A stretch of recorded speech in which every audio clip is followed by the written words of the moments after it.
ಪ್ರಾರ್ಥನೆ ಮಾಡಿಕೊಳ್ಳೋಣ. ಎಲ್ಲರ ಕಣ್ಣುಗಳನ್ನು ಮುಚ್ಚೋಣ. ದೇವರು ಕಳೆದ ವಾರದಿಂದ ನಮ್ಮನ್ನ ಕಣ್ಮಣಿಯಂತೆ ಕಾದು ಕಾಪಾಡಿಕೊಂಡು ಬಂದಿದ್ದಾನೆ. ದೇವರು ಮಾಡಿದ ಉಪಕಾರಗಳನ್ನು ನಾವು ನೆನೆಸೋಣ.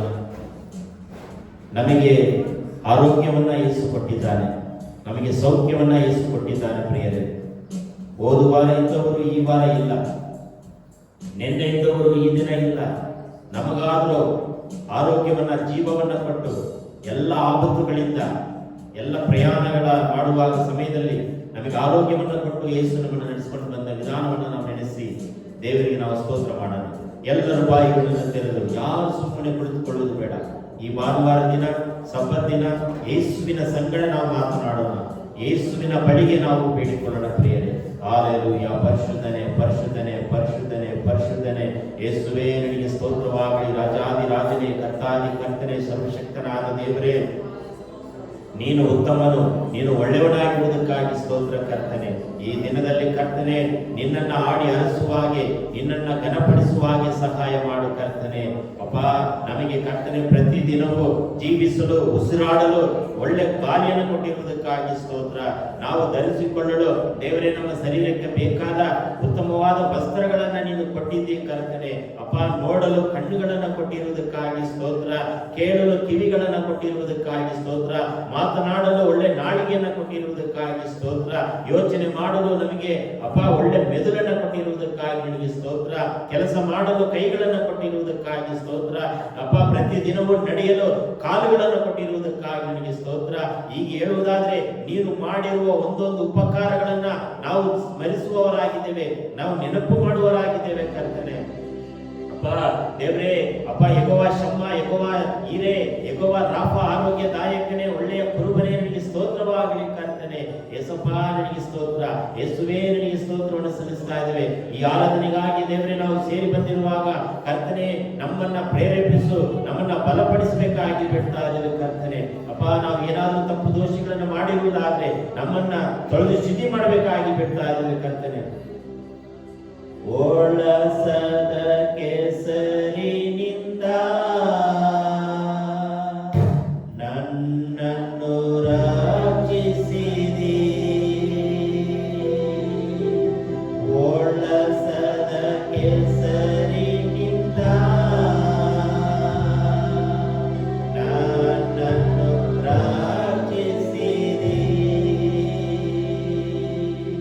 ಪಾಪ ತೊಳೆದು ಶುದ್ಧಿ ಮಾಡಯ್ಯ ಈ ದಿವ್ಯ ಸಮಯದೊಳು.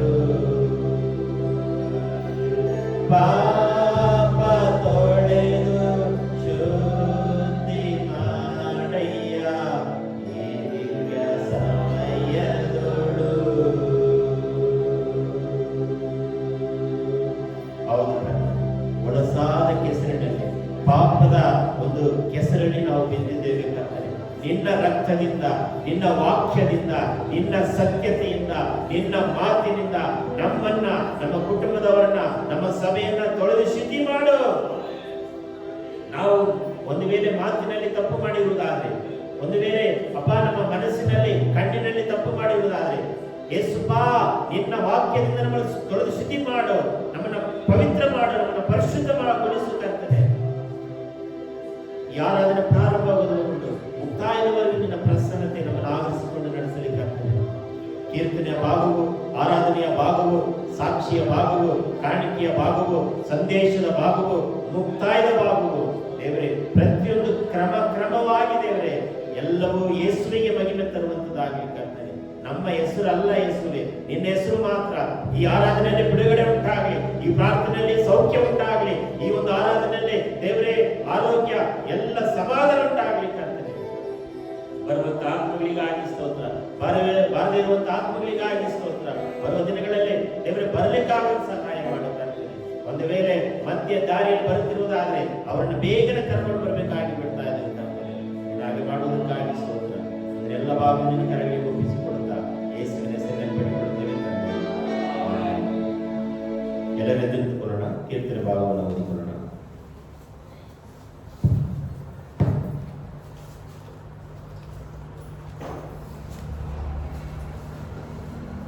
ಕೀರ್ತನೆಗಳು 4.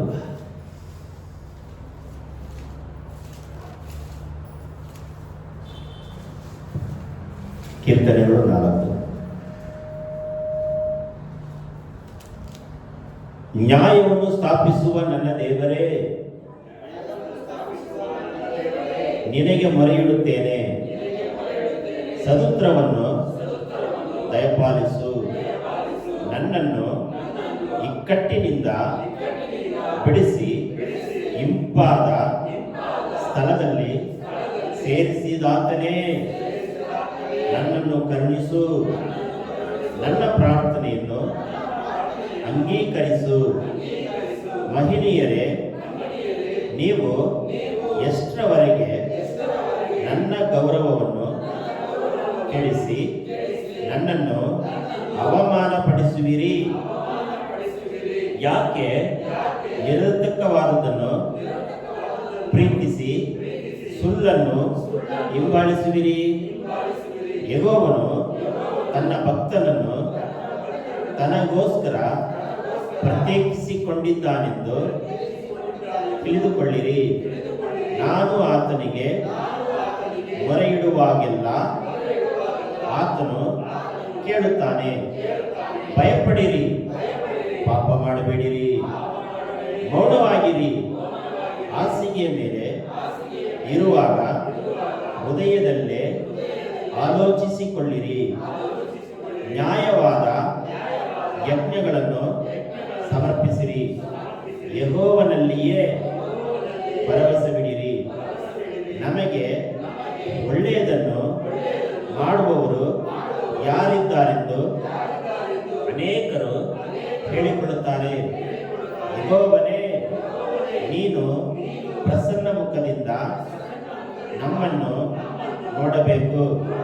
ಧಾನ್ಯ ದ್ರಾಕ್ಷಿಗಳು ಸಮೃದ್ಧಿಯಾಗಿ ಬೆಳೆದ ಸುಗ್ಗಿಯ ಕಾಲದಲ್ಲಿ ಅವರಿಗಿರುವ ಸಂತೋಷಕ್ಕಿಂತಲೂ ನೀನು ನನ್ನ ಹೃದಯದಲ್ಲಿ ಹೆಚ್ಚಾದ ಆನಂದವನ್ನು ಉಂಟು ಮಾಡಿದ್ದಿ.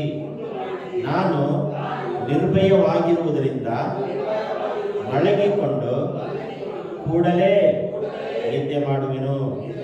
ಯಾಕೆಂದರೆ ಯೆಹೋವನೇ, ನಾನು ಯಾವ ಅಪಾಯವೂ ಇಲ್ಲದೆ ಸುರಕ್ಷಿತರಾಗಿರುವಂತೆ ನೀನು ಕಾಪಾಡುತ್ತಿ.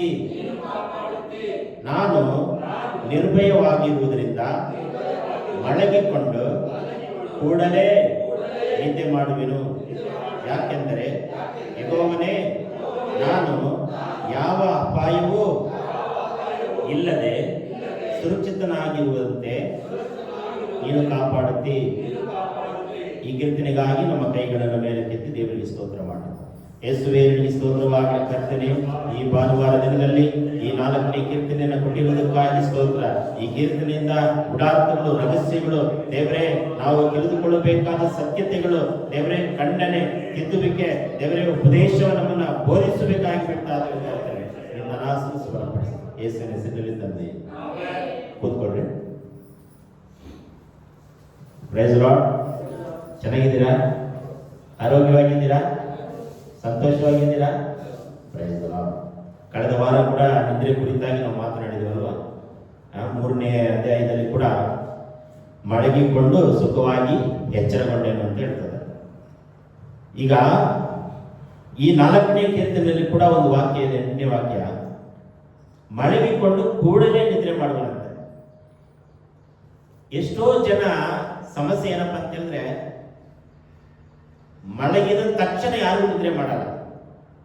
ಮಲಗಿದ ಕೂಡಲೇ ಯಾರು ನಿದ್ರೆ ಮಾಡಲ್ಲ. ಈಗ ಉದಾಹರಣೆಗಾಗಿ ನೀವು 9 ಗಂಟೆ ಮಲಗ್ತೀರ ಅಂತ ಹೇಳಿದ್ರೆ ತಕ್ಷಣವೇ ನಿದ್ರೆ ಹತ್ತು ಬಿಡುತ್ತಾ?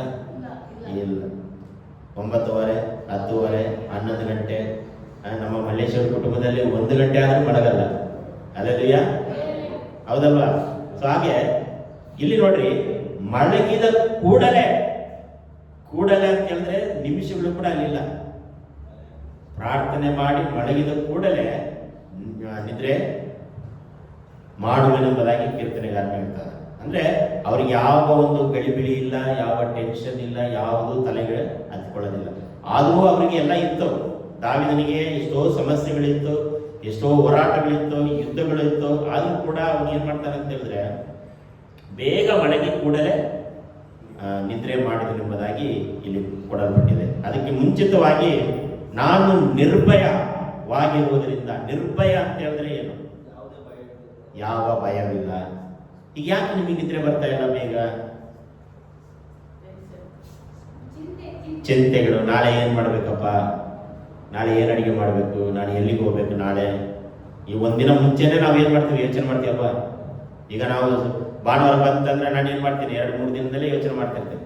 ಯಾವಾಗ ಹೋಗೋದು, ಹೆಂಗೆ ಹೋಗೋದು, ಬೈಕ್ ಇಲ್ಲ, ಬಸ್ಸುಗಳು ಬರ್ತದ, ಮಳೆ ಬೇರೆ ಬರ್ತಾ ಇದೆ, ಹೆಂಗೆ ಹೋಗೋದು, ಯಾವುದಾದ್ರು ಒಂದು ಮನೆಗೆ ವಿಸಿಟ್ ಮಾಡ್ಬೇಕಂತ ಹೇಳಿದ್ರೆ ಭಯ ಇರುತ್ತಲ್ವ, ಹೆಂಗೆ ಹೋಗೋದು. ಹಾಗೆ ನಿರ್ಭಯ ಅಂದರೆ ಭಯವಿಲ್ಲ. ನಮಗೆ ಭಯ ಇದೆ, ಚಿಂತೆ ಇದೆ, ತೊಂದರೆ ಇದೆ, ವೇದನೆ ಇದೆ, ಕಷ್ಟ ಇದೆ, ಸಾಲ ಇದೆ, ಕಣ್ಣೀರು ಇದೆ, ದುಃಖ ಇದೆ, ಜಗಳ ಇದೆ, ಎಲ್ಲ ಇದೆ. ಆದರೂ ಯೇಸುವಿನಲ್ಲಿ ನಾವು ಪ್ರಾರ್ಥನೆ ಮಾಡುವಾಗ ನೀವು ಹೇಳ್ಬೋದು, ದಾವೀದನಿಗೆ ಏನೂ ಇಲ್ಲ, ಅವನು ಆರಾಮಾಗಿದ್ದ ಅನ್ನೋದಾಗಿ. ಹೌದಾ? ದಾವೀದನಿಗೆ ಯಾವ ಕಷ್ಟನೂ ಇರಲಿಲ್ವ, ಯಾವ ತೊಂದರೆನೂ ಇರಲಿಲ್ವ? ಇತ್ತು ದಾವೀದನಿಗೆ. ಸೌಲನ್ನು ಏನು ಮಾಡ್ತಾನೆ, ಸಾಯಿಸಕ್ಕೆ ಬರ್ತಾನೆ ದಾವೀದನನ್ನು. ನಿಮ್ಮನ್ನು ಯಾರು ಸಾಯಿಸಕ್ಕೆ ಬರ್ತಾರೆ? ಈಗ ನಮಗೆ ತೊಂದರೆ ಕಡಿಮೆನಾ, ದಾವೀದನಿಗೆ ತೊಂದರೆ ಕಡಿಮೆನಾ? ನಮಗೆ ಕಡಿಮೆ. ದಾವೀದನಿಗೆ ಮರಣ, ಸಾಯಿಸುವಂತ ತೊಂದರೆ. ಸೌಲನು ಏನ್ ಮಾಡ್ತಾನೆ ಅಂತ ಹೇಳಿದ್ರೆ ಸೈನಿಕರನ್ನೆಲ್ಲ ಕರೆಸ್ಬಿಟ್ಟು, ದಾವೀದ ಎಲ್ಲಿದ್ರು ನೋಡಿದ್ರೆ ಸರಿ ಕಡ್ದಾಕವನ್ನ, ಸಾಯಿಸ್ಬಿಡವನ್ನ, ಅವ್ರ ಕುಟುಂಬದವ್ರಿಗೆ ಯಾರು ನೋಡಿದ್ರು ಬಿಡಬೇಡ ಅನ್ನೋದಾಗಿ ಆಜ್ಞೆ ಮಾಡಿರ್ತಾನೆ. ದಾವೀದನಿಗೆ ಭಯ, ಅಯ್ಯೋ ಎಲ್ಲಿ ನನ್ನನ್ನು ಸಾಯಿಸ್ಬಿಡ್ತಾರೋ, ಎಲ್ಲಿ ನನ್ನ ಮಕ್ಕಳು ಹೆಂಡತಿಯರನ್ನೆಲ್ಲ ಕೊಂದು ಬಿಡ್ತಾರೋ, ಆ ಭಯ. ಆದರೂ ಕೂಡ ಯೇಸುವಿನಲ್ಲಿ ಭಯವಿಲ್ಲದೆ ಧೈರ್ಯವಾಗಿ ಅದನ್ನೇನು ಮಾಡ್ತಾನೆ, ರಾತ್ರಿ ಸಮಯದಲ್ಲಿ ಮಲಗುತ್ತಾನೆ. ಈ ಬರುವ ಮುಂದಿನ ಸಮಯದಲ್ಲಿ ನಾನು ನಿದ್ರೆ ಬಗ್ಗೆ ಮಾತಾಡ್ತೀನಿ. ಕಳೆದ ವಾರ ನಾನು ನಿಮಗೆ ಹೇಳಿದ್ನಲ್ವ, ನಿದ್ರೆ ಮನುಷ್ಯನಿಗೆ ಅವಶ್ಯಕತೆ ಇದೆ. ಎಷ್ಟೊತ್ತು ನಿದ್ರೆ, ಎಷ್ಟೊತ್ತು ಕೆಲಸ, ಎಷ್ಟು ಸಮಯ ನಾವು ನಿದ್ರೆ ಮಾಡಬೇಕು, ಹೇಗೆ ನಿದ್ರೆ ಮಾಡಬೇಕು, ಅದೆಲ್ಲವೂ ವಿಜ್ಞಾನದಲ್ಲಿ ಬರೆಯಲ್ಪಟ್ಟಿದೆ. ಎಡಗಡೆ ಮಲ್ಕೋಬೇಕಾ, ಬಲಗಡೆ ಮಲ್ಕೋಬೇಕಾ, ಕಾಲು ಉದ್ದ ಮಾಡಿ ಮಲ್ಕೋಬೇಕಾ, ಅಥವಾ ಟೊಂಕಾಗಿ ಮಲ್ಕೋಬೇಕಾ, ತಾಯಿಯ ಗರ್ಭದಲ್ಲಿ ಮಗು ಹೇಗೆ ಮಲ್ಕೊಂಡಿರ್ತದೆ ಹಾಗೆ ಮಲ್ಕೋಬೇಕಾ, ಅದೆಲ್ಲವೂ ನಮಗೆಲ್ಲ ವಿಜ್ಞಾನದಲ್ಲಿ ಬರೆಯಲ್ಪಟ್ಟಿದೆ. ಆರೋಗ್ಯ ಟಿಪ್ಸ್ ಅಂತ ಹೇಳ್ತಾರೆ, ಆರೋಗ್ಯದ ಕಿವಿ ಮಾತು. ಕೆಲವರು ಉಲ್ಟಾ ಮಕ್ಕಂಡಿರ್ತಾರೆ, ಅದರಿಂದ ಪರಿಣಾಮಗಳೇನು? ಕೆಲವರು ಎನ ಮಕ್ಕಂಡಿರ್ತಾರೆ, ಅದರಿಂದ ಪರಿಣಾಮಗಳೇನು? ಅದೆಲ್ಲವೂ ಕಿವಿ ಮಾತು, ವಿಜ್ಞಾನ ಡಾಕ್ಟರ್ಗಳು ಹೇಳ್ತಿರ್ತಾರೆ. ಈಗ ದೇವರ ಮಕ್ಕಳಾದಂಥ ನಾವು, ಬೈಬಲ್ಗೆ ಸಂಬಂಧಪಟ್ಟಂತ ನಾವು ಹೇಗೆ ನಿದ್ರೆ ಮಾಡುವುದರಿಂದ ನಮಗೇನು ಪ್ರಯೋಜನ, ನಮಗೇನು ಆ ಪ್ರಯೋಜನ ಎಂಬುದಾಗಿ ಬರುವ ಮುಂದಿನ ಸಮಯದಲ್ಲಿ ನಾವು ಮಾತನಾಡೋಣ. ಈ ಕೀರ್ತನೆಯಲ್ಲಿ ನಾವು ನೋಡುವಾಗ, ನನ್ನನ್ನು ಇಕ್ಕಟ್ಟಿನಿಂದ ಬಿಡಿಸಿ ಇಂಪಾದ ಸ್ಥಳದಲ್ಲಿ ಸೇರಿಸಿದ ಆತನೇ. ನೋಡ್ರಿ, ಅವನಿಗೆ ಎಷ್ಟೋ ಸಮಸ್ಯೆಗಳು, ಎಷ್ಟೋ ವೇದನೆಗಳು ದಾವೀದನಿಗಿದ್ದರೂ ಕೂಡ ಯೇಸು ಕ್ರಿಸ್ತನು ಆತನನ್ನು ಬಿಡುಗಡೆ ಮಾಡಿ ಅದನ್ನೇನು ಮಾಡಿದ. 2ನೇ ವಚನ ನೋಡ್ರಿ, ಮಹಿಳೆಯರೇ, ಸ್ತ್ರೀಯರೇ, ಒಳ್ಳೆ ಪದ ಕೊಟ್ಟಿದ್ದಾರೆ ನೋಡಿ, ಮಹಿಳೆಯರು. ನೀವು ಎಷ್ಟರವರೆಗೆ ನನ್ನ ಗೌರವವನ್ನು ಕೆಡಿಸಿ ನನ್ನನ್ನು ಅಪಮಾನ ಪಡಿಸಿದಿರಿ ಎಂಬುದಾಗಿ. ಯಾಕೆ? ನಿರತರ್ಕವಾದದನ್ನು ಪ್ರೀತಿಸಿ ಸುಳ್ಳನ್ನು ಹಿಂಬಾಲಿಸಿದ್ರಿ. ಎಷ್ಟೋ ಜನ ಸುಳ್ಳನ್ನು ಹಿಂಬಾಲಿಸ್ತಾರೆ, ಜೀವವಿಲ್ಲದನ್ನ ಹಿಂಬಾಲಿಸ್ತಾರೆ, ಪ್ರೀತಿ ಮಾಡ್ತಾರೆ. ಆದರೆ ದಾವೀದನು ಏನು ಮಾಡ್ತಾನೆ ಅಂತ ಹೇಳಿದ್ರೆ, ತನ್ನ ಜೊತೆಯಲ್ಲಿ ಬಂದಂಥ ಹೆಣ್ಣು ಮಕ್ಕಳನ್ನ ಆತನ ಏನು ಮಾಡ್ತಾನೆ, ನೀವು ಆ ಗೌರವ ಪಡಿಸಬೇಡ್ರಿ, ಮರ್ಯಾದೆ ಕೊಡ್ರಿ, ದೇವರನ್ನ ಹಿಂಬಾಲಿಸಿರಿ, ದೇವರನ್ನ ಪ್ರೀತಿಸಿರಿ ಎಂಬುದು. ಅಷ್ಟು ಜನ ಹಿಂದೆ ಹೋದ್ರಲ್ವಾ? ದಾವೀದನ ಜೊತೆ ಎಷ್ಟು ಜನ ಹೋದ್ರು? ನಾನು ಫಸ್ಟ್ ದಿನದಲ್ಲಿ ನಿಮಗೆ ಮಾತಾಡಿದೆ, ದಾವೀದನ ಜೊತೆಯಲ್ಲಿ ಎಷ್ಟು ಜನ ಹೋದ್ರು? 600 ಜನ, 400 ಪ್ಲಸ್ 200, 400 ಜನ ಸೈನಿಕರು, ಮತ್ತೆ 200 ಜನ ಅಣ್ಣ ತಮ್ಮಂದಿರು. ಟೋಟಲ್ ಎಷ್ಟು ಜನ? 600 ಜನ. ಇದನ್ನು ನೀವು ಮರಿಬೇಡ್ರಿ. ದಾವೀದನು ಸೌಲನ್ನ ಬಿಟ್ಟು ಹೊರಗಡೆ ಬರುವಾಗ ದಾವೀದನ ಜೊತೆಯಲ್ಲಿ ಬಂದಂತ ಜನಗಳ ಸಂಖ್ಯೆ ಎಷ್ಟಂದ್ರೆ 600 ಜನ. ಈ 600 ಜನರಲ್ಲಿ ಹೆಣ್ಮಕ್ಳು ಅಡಗಿದ್ದಾರೆ, ಮಹಿಳೆಯರು ಅಡಗಿದ್ದಾರೆ, ಲೇಡೀಸ್, ಸ್ತ್ರೀಯರು ಅಡಗಿದ್ದಾರೆ. ಆ ಸ್ತ್ರೀಯನ್ನ ನೋಡಿ ದಾವೀದನು ಕೇಳ್ತಿದ್ದಾನೆ, ನೀವು ಯಾಕೆ ದೇವರ ಗೌರವವನ್ನ ಅಪಮಾನ ಪಡಿಸ್ತೀರಾ? ಅಲ್ಲಿ ಕೂಡ ಗಡಿಬಿಡಿ, ಆ ಹೆಣ್ಮಕ್ಳಲ್ಲಿ ಗಡಿಬಿಡಿ, ಆ ಹೆಣ್ಮಕ್ಳಲ್ಲಿ ಜಗಳ. 600 ಜನ ಗಂಡ್ಮಕ್ಳಲ್ವಾ? 600 ಜನ ಗಂಡ್ಮಕ್ಳಿಗೆ ಒಂದೊಂದು ಹೆಂಡತಿ ಆದ್ರೆ ಎಷ್ಟಾಯ್ತು? 600 ಹೆಂಡತಿಯರು. ಅದೆಲ್ಲ ಇಲ್ಲಿ ಬರೆಯಲ್ಪಟ್ಟಿಲ್ಲ. ಒಟ್ಟು ಗಂಡಸರ ಸಂಖ್ಯೆ ಮಾತ್ರ ಇಲ್ಲಿ ಬರೆಯಲ್ಪಟ್ಟಿದೆ. ಒಬ್ಬರು ಹೆಂಡತಿ ಮಾತ್ರ ಇರ್ತಾರೆ. 2 ಹೆಂಡತಿ 3 ಹೆಂಡತಿ ಮಾಡ್ಕೊಂಡಿರ್ತಾರೆ. ಅದು ಕೂಡ ಇಲ್ಲಿ ಬರೆಯಲ್ಪಟ್ಟಿಲ್ಲ. ಅವರಲ್ಲಿ ಪ್ರೀತಿ ಇದೆಯಾ? ಸಮಾಧಾನ ಇದೆಯಾ? ಇಲ್ಲ. ಒಂದು ಹೆಂಡತಿ ಕಟ್ಕೊಂಡೇ ಕುಟುಂಬದಲ್ಲಿ ಜಗಳ. ಇನ್ನು 2 ಹೆಂಡತಿ ಇಟ್ಕೊಂಡಿದ್ದ ದಾವಿದನ ಸ್ನೇಹಿತರಲ್ಲಿ, ಅದಕ್ಕೆ ದಾವಿದನ ಹೇಳ್ತದೆ, ಮಹಿಳೆಯರೇ ನೀವು ಎಷ್ಟರವರೆಗೆ ನನ್ನ ಗೌರವವನ್ನು ಕೆಡಿಸುವಿರಿ. ಅಲ್ಲಿ ಅದನ್ನ ಮೆನ್ಷನ್ ಮಾಡಿಲ್ಲ. ಒಂದು ವೇಳೆ ಏನೋ ಸಮಸ್ಯೆ ಇದೆ ಅಲ್ಲಿ ಬರೆಯಲ್ಪಟ್ಟಿಲ್ಲ. ಏನೋ ತಪ್ಪು ಮಾಡಿದ್ದಾರೆ ಹೆಣ್ಮಕ್ಳು, ಗಲಾಟೆ ಮಾಡೋದಾಗ್ಲಿ, ಚಾಡಿ ಹೇಳೋದಾಗ್ಲಿ, ಕಿರಿಕಿರಿ ಮಾಡೋದಾಗ್ಲಿ, ಏನೋ ಒಂದು ನಿಮ್ಮ ಮನೆಗಳಲ್ಲಿ ಮಾಡ್ತಾರಲ್ವ, ಏನೋ ಒಂದು ಕಿರಿಕಿರಿ, ಅದು ಲಿಸ್ಟ್ ಹೇಳ್ತಾ ಇದ್ರೆ ಸಾಕು, ಒಂದೊಂದಾಗಿ ಹೇಳ್ತಾ ಇರ್ತಾರೆ. ಲಾಸ್ಟ್ ಟೈಮು ನಾನು ರಾಕೇಶ್ ಸಿರಾಗ್ ಹೋದಾಗ ನಮ್ಮ ಯಜಮಾನ ನನ್ನ ಜೊತೆ ಮಾತಾಡ್ತಾನೆ ಇಲ್ಲ ಪಾಸ್ಟಯ್ಯ ಅಂತ. ಹೌದಾ? ಹೇಳಿದ್ರೆ ನಮ್ಮ ಯಜಮಾನ ನನ್ನ ಜೊತೆ ಮಾತಾಡ್ತಿಲ್ಲ ಪಾಸ್ಟಯ್ಯ ಅಂತ. ಆ ಯಜಮಾನ ಏನು ಮಾಡಿದ್ದಾನೆ ಏನೋ ನನಗಂತೂ ಗೊತ್ತಿಲ್ಲ.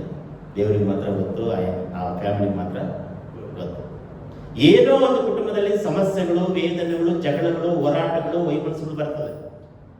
ಅವಾಗ ಯಾಕೆ ಅದನ್ನ ಸುಳ್ಳನ್ನು ಹಿಂಬಾಲಿಸ್ತೀರಿ? ಈ ಸಮಸ್ಯೆ ದಾವಿದನ ಜೊತೆಯಲ್ಲಿ ಬಂದಂತ ಹೆಣ್ಮಕ್ಕಳ ಮಧ್ಯದಲ್ಲಿ ಇದ್ದಿರಬಹುದು. ಹೌದಾ? ಇದ್ದಿರಬಹುದು.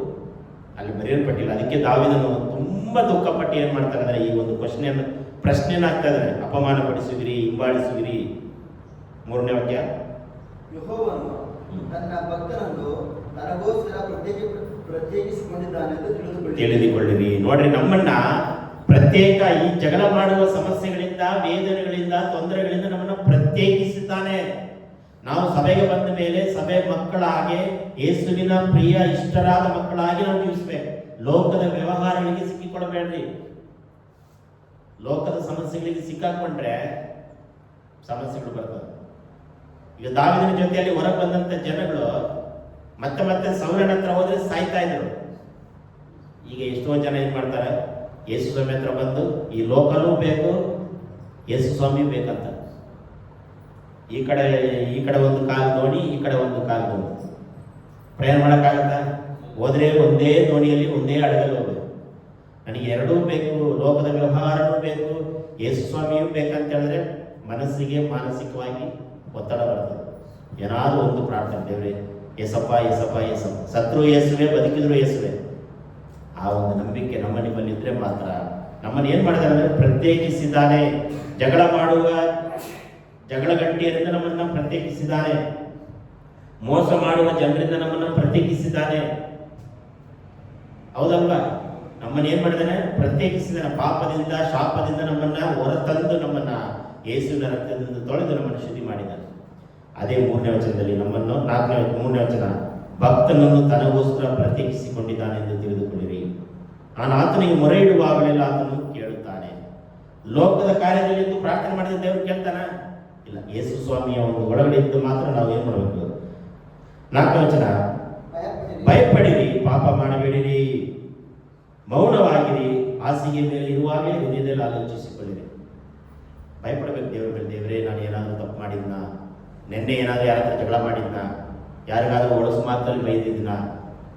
ನಾವು ಹಾಸಿಗೆ ಮೇಲೆ ಇರುವಾಗಲೇ ಏನು ಮಾಡಬೇಕು? ಆಲೋಚನೆ ಮಾಡಿಕೊಳ್ಬೇಕು. ನಮ್ಮನ್ನ ಪರೀಕ್ಷಿಸಿಕೊಳ್ಬೇಕು. ದೇವರೇ, ಎಷ್ಟೋ ಮಾತಿನಲ್ಲಿ ಎಷ್ಟೋ ಮಾತಾಡ್ತೇವೆ, ಯೋಚನೆಯಲ್ಲಿ ತಪ್ಪು ಮಾಡ್ತೇವೆ, ನಾಲಿಗೆಯಲ್ಲಿ ತಪ್ಪು ಮಾಡ್ತೇವೆ, ಕಣ್ಣಿನಲ್ಲಿ ತಪ್ಪು ಮಾಡ್ತೇವೆ, ನಮ್ಮ ಕ್ರಿಯೆಗಳಲ್ಲಿ ತಪ್ಪು ಮಾಡ್ತೇವೆ, ಪಾಪ ಮಾಡ್ತೇವೆ. ಭಯಪಡಬೇಕಂತೆ ಪಾಪ ಮಾಡಬೇಡ್ರಿ, ಮೌನವಾಗಿರಿ, ಹಾಸಿಗೆ ಮೇಲೆ ಇರುವಾಗಲೇ ಹೃದಯದಲ್ಲಿ ಆಲೋಚಿಸಿಕೊಳ್ಳಿರಿ. 5ನೇ ವಚನ, ನ್ಯಾಯವಾದ ಯಜ್ಞಗಳನ್ನು ಸಮರ್ಪಿಸಿ ಯೆಹೋವನಲ್ಲಿಯೇ ಭರವಸೆ ಬಿಡಿರಿ. ನಮಗೆ ಒಳ್ಳೆಯದನ್ನು ಮಾಡುವವರು ಯಾರಿದ್ದಾರೆ ಎಂದು ಅನೇಕರು ಹೇಳಿಕೊಳ್ಳುತ್ತಾರೆ. ಎಷ್ಟೋ ಜನ ಹೇಳ್ಕೊಳ್ತಾರೆ, ಅವ್ರಿಗೆ ಏನಪ್ಪ ಒಳ್ಳೇದು ಮಾಡ್ತಾರೆ, ಅವ್ರಿಗೆ ಒಳ್ಳೇದು ಮಾಡೋರು ಯಾರು ಇಲ್ಲ ಎಂಬುದಾಗಿ ಅನೇಕ ಜನ ಹೇಳ್ಕೊಳ್ತಾರೆ. ಆದುದರಿಂದ ನ್ಯಾಯವಾದ ಯಜ್ಞಗಳನ್ನು ನಾವು ದೇವರಿಗೆ ಸಮರ್ಪಿಸಬೇಕು. ಯಜ್ಞ ಅಂದ್ರೆ ಏನು? ಹಳೆ ಕಾಲದಲ್ಲಿ ಕುರಿ, ಕೋಣ, ಕೋಳಿ, ಅದು ಪಾರಿವಾಳ ಏನೇನೋ ಯಜ್ಞವಾಗಿ ಕೊಡ್ತಾ ಇದ್ರು. ಈ ಹೊಸ ಒಡಂಬಡಿಕೆ ಕಾಲದ ವಿಶ್ವಾಸಿಗಳಾದ ನಾವು ಯಜ್ಞ ಅಂದ್ರೆ ಏನು? ನಾವು ಮಾಡುವ ಪ್ರಾರ್ಥನೆಗಳು, ಸ್ತುತಿ, ಆರಾಧನೆ, ಒಳ್ಳೆಯ ಆಲೋಚನೆ, ಒಳ್ಳೆ ಮಾತುಗಳು, ಒಳ್ಳೆ ಭಾಷೆಗಳು, ಏನೇನೋ ಭಾಷೆಗಳಿದೆ ಈಗ. ದೇವರಿಗೆ ನಾವೇನು ಮಾಡಬೇಕು? ಸಮರ್ಪಿಸಬೇಕು. 5ನೇ ವಚನ, ಸಮೃದ್ಧಿಯಾಗಿ ಬೆಳೆದ ಸುಗ್ಗಿಯ ಕಾಲದಲ್ಲಿ ಅವರಿಗಿರುವ ಸಂತೋಷಕ್ಕಿಂತಲೂ ನೀನು ನನ್ನ ಹೃದಯದಲ್ಲಿ ಹೆಚ್ಚಾದ ಆನಂದವನ್ನು ಉಂಟು ಮಾಡಿದ್ದಿ. ನಮಗೆ ದೇವರು ಏನು ಮಾಡ್ತಾನೆ? ಆನಂದವನ್ನು ಉಂಟು ಮಾಡ್ತಾನೆ. ನಮಗೆ ದುಃಖ ಇದ್ದರೂ ಕೂಡ ನಾನು ಆನಂದವಾಗಿದ್ದೇನೆ ಅಂತೇಳಿ ಸಂತೋಷ ಪಡಬೇಕು. ಆವಾಗಲೇ ದೇವರು ನಮ್ಮನ್ನು ಏನು ಮಾಡ್ತಾನೆ? ಬಲಪಡಿಸ್ತಾನೆ.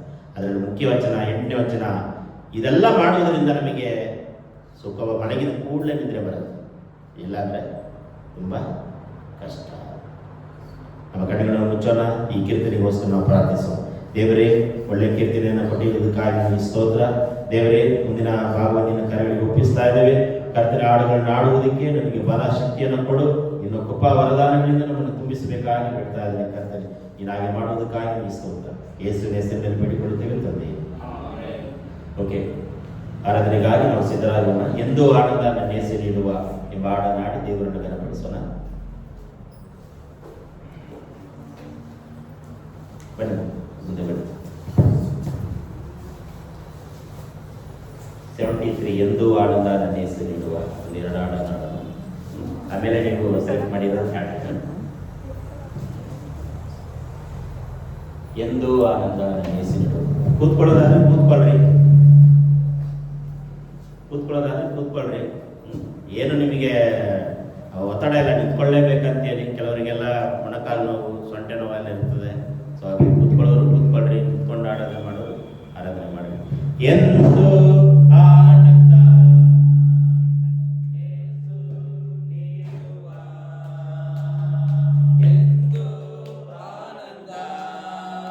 ನನ್ನೇಸು ನೀಡುವ, ಸ್ತುತಿಸುವೆ ಸ್ತುತಿಸುವೆ ಸ್ತುತಿಸುತ್ತಲೇ ಇರುವೆ. ಸ್ತುತಿಸುವೆ ಸ್ತುತಿಸುವೆ ಸ್ತುತಿಸುತ್ತಲೇ ಇರುವೆ.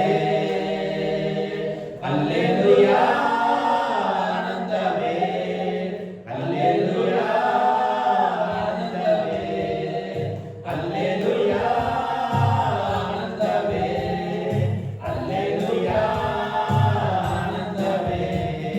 ಸ್ತುತಿಸುವೆ ಸ್ತುತಿಸುವೆ ಸ್ತುತಿಸುತ್ತಲೇ ಇರುವೆ.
ಇವತ್ತು ಜೀವಿಸುವೆ. ಯೆಹೋವಾ ಶಮ್ಮ, ಯೆಹೋವಾ ಶಮ್ಮ, ಯೆಹೋವಾ ಶಮ್ಮ, ಯೆಹೋವಾ ಶಮ್ಮ, ಯೆಹೋವಾ ಶಮ್ಮ, ಯೆಹೋವಾ ಶಮ್ಮ, ಯೆಹೋವಾ ಶಮ್ಮ, ನಮ್ಮೊಂದಿಗೆ ಇರುವವನೇ. ಯೆಹೋವಾ ಶಮ್ಮ, ನಮ್ಮೊಂದಿಗೆ ಇರುವವನೇ. ನನ್ನ ಕುಟುಂಬವನ್ನು ಬೇಲಿಯಾಕಿಯೇ ನೀ ದಿನವೂ ಕಾಯುತ್ತಿರುವೆ. ನನ್ನ ಕುಟುಂಬವನ್ನು ಬೇಲಿಯಾಕಿಯೇ ನೀ ದಿನವೂ ಕಾಯುತ್ತಿರುವೆ. ಯೆಹೋವಾ ಶಮ್ಮ, ಯೆಹೋವಾ ಶಮ್ಮ, ಯೆಹೋವಾ ಶಮ್ಮ, ಯೆಹೋವಾ ಶಮ್ಮ, ಯೆಹೋವಾ ಶಮ್ಮ, ಯೆಹೋವಾ ಶಮ್ಮ, ಯೆಹೋವಾ ಶಮ್ಮ, ನಮ್ಮೊಂದಿಗೆ ಇರುವವನೇ. ಯೆಹೋವಾ ಶಮ್ಮ, ನಮ್ಮೊಂದಿಗೆ ಇರುವವನೇ. ನನ್ನ ಸಭೆಯಲ್ಲಿ ನಿವಾಸಿಸುವೆ, ನನ್ನ ಸ್ತುತಿಗಳ ಆಲಿಸುವೆ. ನನ್ನ ಸಭೆಯಲ್ಲಿ ನಿವಾಸಿಸುವೆ, ನನ್ನ ಸ್ತುತಿಗಳ ಆಲಿಸುವೆ. ಯೆಹೋವಾ ಶಮ್ಮ, ಯೆಹೋವಾ ಶಮ್ಮ, ಯೆಹೋವಾ ಶಮ್ಮ, ಯೆಹೋವಾ ಶಮ್ಮ, ಯೆಹೋವಾ ಶಮ್ಮ, ಯೆಹೋವಾ ಶಮ್ಮ, ನನ್ನ ಕುಟುಂಬವನ್ನು ಬೇಲಿಯಾಕಿಯೇ ನೀ ದಿನವೂ ಕಾಯುತ್ತಿರುವೆ. ನನ್ನ ಕುಟುಂಬವನ್ನು ಬೇಲಿಯಾಕಿಯೇ ನೀ ದಿನವೂ ಕಾಯುತ್ತಿರುವೆ. ಯೆಹೋವಾ ಶಮ್ಮ, ಯೆಹೋವಾ ಶಮ್ಮ, ಯೆಹೋವಾ ಶಮ್ಮ, ಯೆಹೋವಾ ಶಮ್ಮ, ಯೆಹೋವಾ ಶಮ್ಮ, ಯೆಹೋವಾ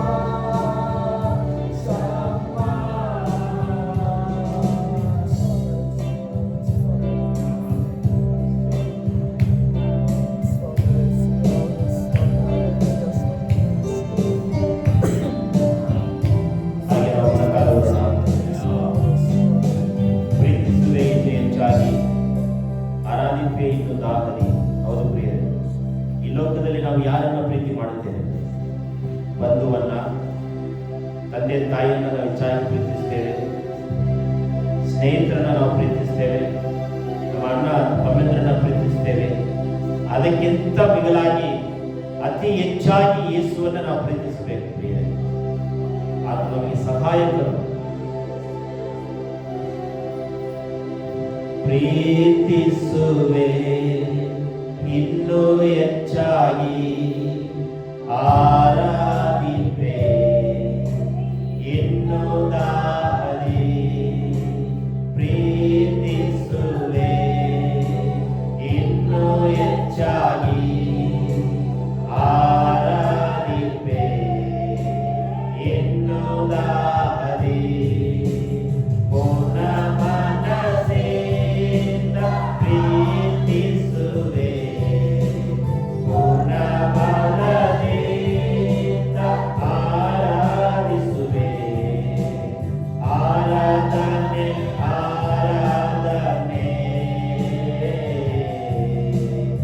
ಆರಾಧನೆ ಆರಾಧನೆ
ಭಾಗವನ್ನು ಆಸ್ಪದಿಸು, ಕಾಣಿಕೆ ಭಾಗವನ್ನು ಆಸ್ಪದಿಸು, ಸಂದೇಶದ ಭಾಗವನ್ನು ಆಸ್ಪದಿಸು, ನಮ್ಮನ್ನು ಬಲಪಡಿಸು.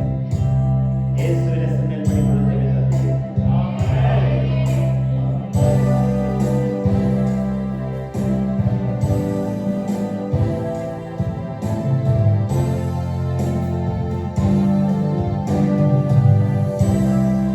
ದೇವರಿಗೆ ಸ್ತೋತ್ರವಾಗಿ ಸಾಕ್ಷಿಯ ಭಾಗ.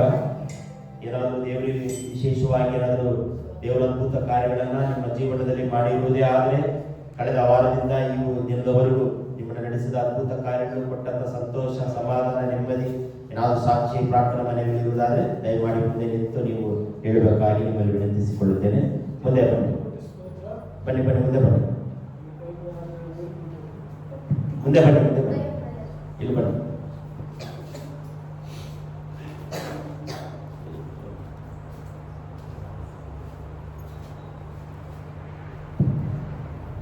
ದೇವ್ರ ಕೋಟಿ ಕೋಟಿ ಸ್ತೋತ್ರ. ನಾನು ಕಳೆದ ವಾರ ಊರಿಗೆ ಹೋಗಿನು. ಊರಿಗೆ ಹೋಗ್ತಾ ಬರ್ತಾ ದೇವ್ರ ಕಾಪಾಡಿ ನಡೆಸಿ ನನಗೆ ದೇವರಿಂದ ಆಲಯ ಬರೋಕ್ಕೆ ಮಾಡಿ ದೇವ್ರ ಕೋಟಿ ಕೋಟಿ ಸ್ತೋತ್ರ. ಏಸಪ್ಪ ತಂದೆ, ನಮ್ಮಪ್ಪ ಸಿದ್ಧನಿಗೆ ಕೋಟಿ ಶ್ವೇತ ಸ್ವಾಮಿ.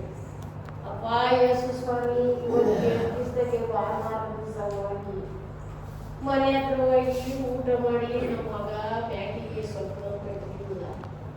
ಯೇಸಪ್ಪ, ಯೇಸು ಸ್ವಾಮಿ ಹೋಗಿ ರೋಟಿ ಕಟ್ಟಿದ್ದಾಳೆ ಸ್ವಲ್ಪ ಇದೆ. ಅಪ್ಪ ಇಷ್ಟಪ್ಪ ಕೂಳೆ ಒಣಗಿತ್ತೇನೋ ಯಪ್ಪ ಬರ್ಬೇಕು ಸರಿಗೆ ಅದು ಹಂಗೆ ಕಣ್ಣು ಮುಚ್ಚಿಸ್ತೇವ ನೀನೇ ಕಣಮ್ಮ ಅಲ್ಲ ತಪ್ಪಂತ ಬಿಟ್ಬಿಡ್ತೀವಿ ಕಣ್ಣುಗೆ. ನಾನೇ ಮಾಡ್ತೇವೆ ರೋಟಿ ಕಟ್ಟಿ ಎಲ್ಲ ತಂಗ ಜಾಸ್ತಿ ನಮ್ಮ ಕಣ್ಣು ಐತಾರಪ್ಪ ಯೇಸು ಸ್ವಾಮಿ. ಕಣ್ಬಿಟ್ಟು ಎಲ್ಲಿ ಈಚ್ ಬಣ್ಣ ಹೇಳಿ ರೋಟಿ ಕಟ್ಟಿ ಸೈಕಿ ಕಣ್ಬಿಟ್ಟ ಹಿಂಗೆ ಒಂದು ಆಗ ಕಣ್ಬಿಟ್ಟು ನೋಡ್ತೇವೆ ರಕ್ತ ಒಂದೇನು ಅಂತ ಎಲ್ಲ ಮುಸ್ಲಿಮ್ ಕಟ್ಟಿದ್ದಾರೆ. ಇಷ್ಟು ಒಂದು ರಾಯಿ ಕಾಣೋಷ್ಟ ರಕ್ತ ಹೋಯ್ತು ಅಷ್ಟೇನ. ಅದು ಹೆಂಗೆ ಹೋಗ್ಬೇಕು, ಅದೇನೋ ಹೆಂಗೆ ಅದು ಮಾಡಿದ್ರು ಹೆಂಗೆ ನೀನು ಅದನ್ನ ಹಂಗೆ ಕಣ್ಣು ಮುಚ್ಚಿಷ್ಟು ವಾಸ ಇತ್ತಂತ ನಾನು ಕಣ್ಣಿನ ಇರ್ತಿರಲಿಲ್ಲ. ಇವತ್ತು ಕೆಡ್ತಿಸ್ತಾನೆ ಈಗ ಎಳ್ಗದೆ ಸಾಕಾಗಿದೆ ಕಣ್ಣೂರಿ ಕಾಲೂರಿ ಅಂತ. ಅಪ್ಪ ಇನ್ನು ಕಣ್ಣು ತೆಗ್ದಾಗಿರಿ. ಇನ್ನು ನನಗೆ ಯಾರು ಊಟ ಮಾಡಿಸ್ತಾರಪ್ಪ ಯೇಸು ಸ್ವಾಮಿ ಅಂತ ನಿಂತು ಮತ್ತೆ ಹಂಗೆ ತಲೆ ಜಿಬ್ಬತ್ತೆ ದೇವ್ರ ಕೃಪೆಯಿಂದ ಅಯ್ಯ ಸ್ವಲ್ಪ ಬಲದಿಂದ ನಿನ್ನ ಕೃಪೆಯಿಂದ ನಿನ್ನ ಬಲದಿಂದ ಅಪ್ಪ ನೋಡ್ಕೊಂಡು ಏನೋ ಆಗ್ದಂಗೆ ನೀನು ಕಾಪಾಡಿ ಅಪ್ಪ ನಿನ್ನ ಸಂಗೀತ ನನಗೆ ಸಾಕ್ಷಿ ಹೇಳಬೇಕು. ಹಿಂಗೆ ಕೋಟಿ ಕೋಟಿ ಯೇಸು ಕೃಷ್ಣ ಅವನಿಂದ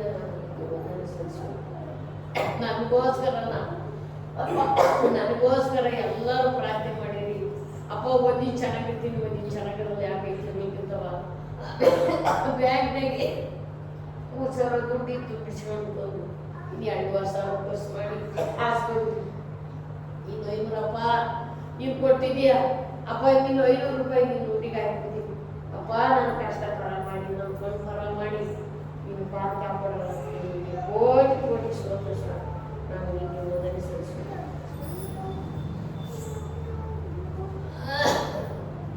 ಚೀಟಿ ಬೇಕಲ್ಲ?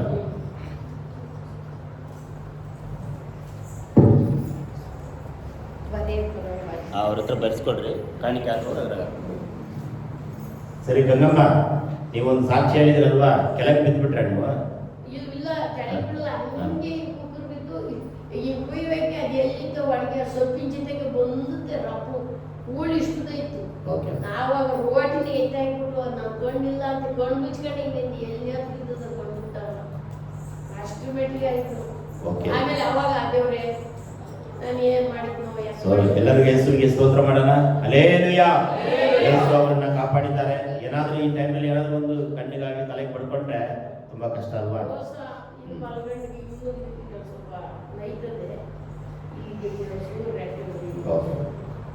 ಪ್ರಾರ್ಥನೆ ಮಾಡೋಣ. ದೇವರನ್ನು ಬಲಪಡಿಸಲಿ, ಆಶೀರ್ವದಿಸಲಿ. ಮುಂದೆ ಬನ್ನಿ. ಯಾಕಂದ್ರೆ ನಿಮ್ಮ ಸಾಕ್ಷಿ ಎಲ್ಲ ಎಲ್ಲರೂ ನೋಡಿ ಏನು ಮಾಡ್ಬೇಕಂದ್ರೆ ರಕ್ಷಣೆ ಹೊಂದಬೇಕು. ಮುಂದೆ ನಿಮ್ಮ ಸಂಗತಿ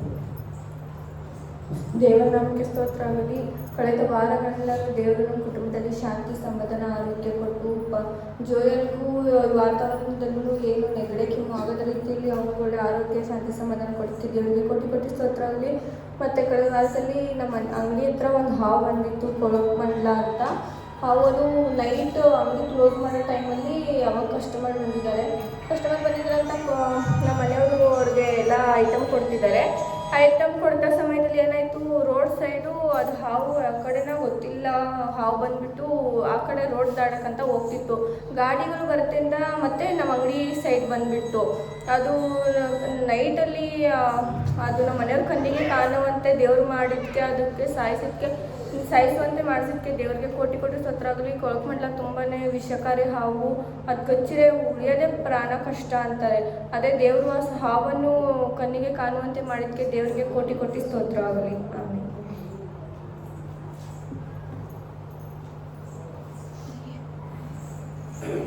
ಸೊ ಅವರು ಅಂಗಡಿ ಹತ್ರ ಹಾವು ಬಂದು ಏನೇ ಒಂದು ಹಾನಿ ಆಗದೆ ದೇವರು ಕಾಪಾಡಿದ್ದಾನೆ. ಅದಕ್ಕಾಗಿ ದೇವರಿಗೆ ಸ್ತೋತ್ರ ಮಾಡೋಣ.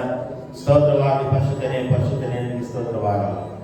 ಮತ್ತೆ ಯಾರಾದರೂ ಸಾಕ್ಷಿ ಇದ್ರೆ ಹೇಳ್ಬೋದು.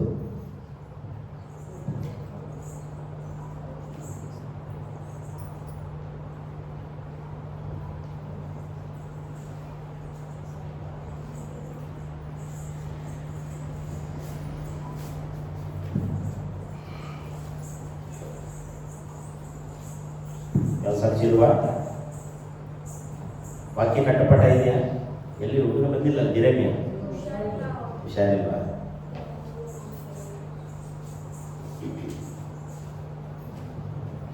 ಸೊ ಮುಂದಿನ ವಾರ ಊಟ ವ್ಯವಸ್ಥೆ ಇರ್ತದೆ. ನಮ್ಮ ನಾಗಮ್ಮ ಅವರು ದುಡ್ಡು ಕೊಟ್ಟಿದ್ದಾರೆ ಊಟ ಮಾಡೋದಕ್ಕಾಗಿ, ಅಡುಗೆ ಮಾಡಿಸಲು ಭಾಷೆ ಅಂತ ಹೇಳಿದ್ದಾರೆ. ಸೊ ನೆಕ್ಸ್ಟ್ ಭಾನುವಾರ ಊಟ ಇರ್ತದೆ. ಸೊ ಹಾಗಾಗಿ ಎಲ್ಲರೂ ತಪ್ಪದೇ ಬರಬೇಕು. ಯಾಕಂದರೆ ಅಡುಗೆ ಮಾಡಿಬಿಟ್ಟು ನೀವು ಬರಲಿಲ್ಲ ಅಂದರೆ ಅದು ನಾನು ಒಬ್ಬನೇ ಇದು ಮಾಡೋಕ್ಕಾಗೋದಿಲ್ಲ. ಓಕೆನಾ? ಮುಂದಿನ ವಾರ ಊಟ ವ್ಯವಸ್ಥೆ ಇರ್ತದೆ. ಸೊ ಅಕ್ಕಿ ಕೂಡ ಕೊಡ್ತೀನಿ ಅಂತ ಹೇಳಿದ್ದಾರೆ. ಸೊ ಒಂದು ವಾರ ಮುಂಚೆ ನೀವು ಹೇಳ್ಬಿಟ್ರೆ ನಾನೇ ರೆಡಿ ಮಾಡ್ತೀನಿ. ನೀವೇನು ಮಾಡೋದೇನು ಬೇಡ, ತಂದು ಕೊಟ್ಟರೆ ಸಾಕು. ಒಂದು ವಾರ ಮುಂಚೆ ತಂದು ಕೊಟ್ಟರೆ ಸಾಕು ನನಗೆ. ನಾನೇ ಏನು ಮಾಡ್ತೀನಿ, ಭಾನುವಾರ ಬೆಳಗ್ಗೆ 5 ಗಂಟೆಗೆ ಎದ್ದು ಅಡುಗೆ ಮಾಡಿ ಚರ್ಚ್ ಮುಂದೆ ಇಟ್ಬಿಡ್ತೀನಿ. ಓಕೆನಾ? ಸೊ ಯಾಕಂತ ಹೇಳಿದ್ರೆ ಎಲ್ಲರೂ ಊಟ ಮಾಡಿ ಹೋಗೋಷ್ಟೊಳಗೆ ತಲೆನೋವು ಬಂದ್ಬಿಡ್ತದೆ. ನಿಮಗೆ ಬರ್ತದೆ ಇಲ್ಲ, ನನಗಂತೂ ತಲೆನೋವು ಬಂದೇ ಬರ್ತದೆ. ಸೊ ಹಾಗಾಗಿ ನನಗೂ ಹೊಟ್ಟೆನೆ, ನಿಮಗೂ ಹೊಟ್ಟೆನೆ, ಹೌದಲ್ವಾ? ನೀವು ಬೇರೆ ಅಲ್ಲ, ನಾನು ಬೇರೆ ಅಲ್ಲ. ಸೊ ಹಾಗೆ ಪ್ರಾರ್ಥನೆ ಮಾಡಿ ಮುಗಿಸಿ ಒಂದೇ ಕುಟುಂಬಸ್ಥರಾಗಿ ಸಭಿಕರಾಗಿ ಊಟ ಮಾಡಿ ಸ್ವಚ್ಛ ಮಾಡಿ ನಾವು ಇದೆಲ್ಲ ಸ್ವಲ್ಪ ಕ್ಲೀನ್ ಎಲ್ಲ ಮಾಡೋದೈತೆ. ಮುಂದಿನ ವಾರ ನಾವೆಲ್ಲ ಕ್ಲೀನ್ ಮಾಡೋಣ. ಓಕೆನಾ? ಸೊ ಊಟ ವ್ಯವಸ್ಥೆ ಮಾಡಿದರೆ ಮಾತ್ರ ನಾವು ಊಟ ಮಾಡಿ ಮೆಲ್ಲಕ್ಕೆ ಹೋಗೋಣ. ಅರ್ಜೆಂಟ್ ಓಡೋದು ಬೇಡ. ಓಕೆನಾ? ಇದು ಯಾರ ಸಭೆ? ಇದು ನಿಮ್ಮ ಸಭೆ. ಸೊ ನಿಮ್ಮ ಸಭೆ ಬಿಟ್ಟಿದ ಕೂಡಲೇ ಗುರು ಕೂಡ ಓಡೋದು ಬೇಡ. ಸೊ ಊಟ ಮಾಡಿ ಮೆಲ್ಲಗೆ ನಿಧಾನ ಎಲ್ಲ ಸ್ವಚ್ಛ ಮಾಡಿ, ನಮ್ಮ ಸಭೆ ಮುಂದೆ ಸ್ವಚ್ಛ ಇರಬೇಕು, ಶುದ್ಧತೆ ಇರಬೇಕು. ಓಕೆನಾ? ಸೊ ಮುಂದಿನ ವಾರ ಇದು ಆಲ್ರೆಡಿ ಅಮ್ಮ ಹೇಳಿದ್ದಾರೆ, ಮುಂದಿನ ವಾರ ಊಟ ಮಾಡಿಸಿ ಪಾಸ್ಟ್ ಅಂತ ಹೇಳಿದ್ದಾರೆ. ಸೊ ಅದಕ್ಕೆ ಯಾರು ತಪ್ಪಿಸ್ಕೋಬೇಡ್ರಿ, ನಾಚಿಕೊಳ್ಬೇಡ್ರಿ. ಇದು ದೇವರ ಆಲಯದಲ್ಲಿ ಕೊಡುವಂಥ ದೇವರ ಪ್ರಸಾದ. ಓಕೆನಾ? ಅವ್ರು ಮಾಡಿದ್ರು ಇವ್ರು ಮಾಡಿದ್ರು ಭೇದ ಭಾವ ಇಲ್ಲ. ಸೊ ಫಾಸ್ಟ್ ನಾನೇ ಸ್ವತಃ ಕಟ್ ಮಾಡಿ ನಾನೇ ಮಾಡಿ ನಿಮಗೆ ಕೊಡ್ತೀನಿ. ಯಾಕಂದರೆ ನನ್ನ ಚರ್ಚಲ್ಲಿ ನಾನೇ ಮಾಡೋದು, ವಿಶ್ವಾಸಿಗಳ ಕೈಯಲ್ಲಿ ನಾನು ಮಾಡಿಸೋದೇ ಇಲ್ಲ. ಅದು ನನಗೆ 26 ವರ್ಷದಿಂದ ನಾನು ಮಾಡಿ ಅಭ್ಯಾಸ ಆಗ್ತದೆ. ಸೊ ಹಾಗಾಗಿ ಅದನ್ನು ನೀವು ಮನದಲ್ಲಿ ಇಟ್ಕೊಳ್ರಿ. ನೀವು ಪ್ರಾರ್ಥನೆ ಮಾಡಿ, ದೇವರೇ ನಾನು ಆಲಯಕ್ಕೆ ಪ್ರಸಾದ ಕೊಡಬೇಕಂತ ನಿಮಗೆ ಹೃದಯದಲ್ಲಿ ಪ್ರೇರೇಪಣೆ ಆದರೆ 1 ವಾರ ಮುಂಚೆ ನೀವು ಹೇಳಿದ್ರೆ ಅದಕ್ಕೂ ತಕ್ಕ ಒಂದು ಕಾಣಿಕೆ ನೀವು ಕೊಟ್ಟರೆ, ಅಕ್ಕಿ ಕೊಟ್ಟರೆ, ಈರುಳ್ಳಿ ಟೊಮೆಟೊ ಏನೆಲ್ಲ ಕೊಟ್ಟರೆ ನಾವು ಇಲ್ಲೇ ಇಟ್ಟಿರ್ತೀವಿ.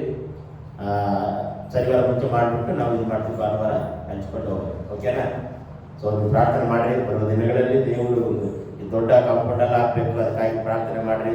ಮತ್ತು ಇದೆಲ್ಲ ಮುಚ್ಚಲಾಗಿ ಮಾಡಬೇಕಾಯ್ತು, ಅದಕ್ಕಾಗಿ ಪ್ರಾರ್ಥನೆ ಮಾಡಿರಿ. ಇದು ಅನೇಕ ಯೋಜನೆಗಳಿದೆ. ಅನೇಕ ಒಂದೇ ಸರಿ ಹೇಳ್ಬಿಟ್ರೆ ನೀವು ಗಾಬರಿ ಆಗ್ಬಿಡ್ತೀರ, ನಾವು ಭಯಪಟ್ಬಿಡ್ತೀರ. ಸೊ ಹಾಗಾಗಿ ಒಂದೊಂದಾಗಿ ನಾವು ನಡೆಸಿ ಪ್ರಾರ್ಥನೆ ಮಾಡೋಣ.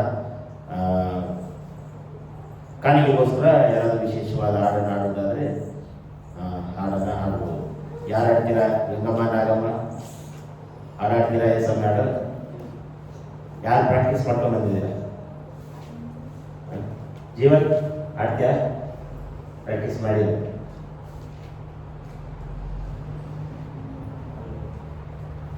ಮನಿ ಹಾಡು ನೀನು ಹಾಡ್ತೀಯಾ? ಕಾಣಿಕೆ ಹಾಡು, ಸ್ಪೆಷಲ್ ಸಾಂಗ್ಸ್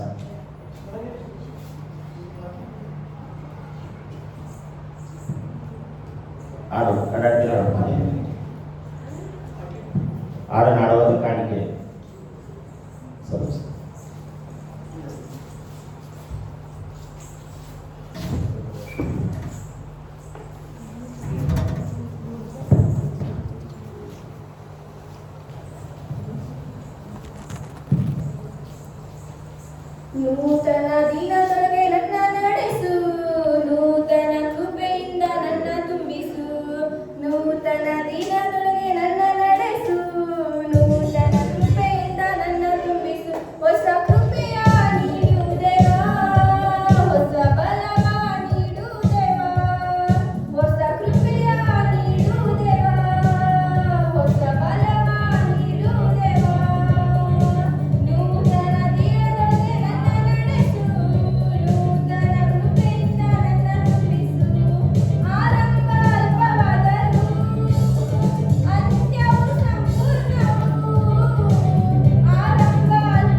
ಕಾಣಿಕೆಗೋಸ್ಕರ ಪ್ರಾರ್ಥನೆ ಮಾಡಿಕೊಳ್ಳೋಣ.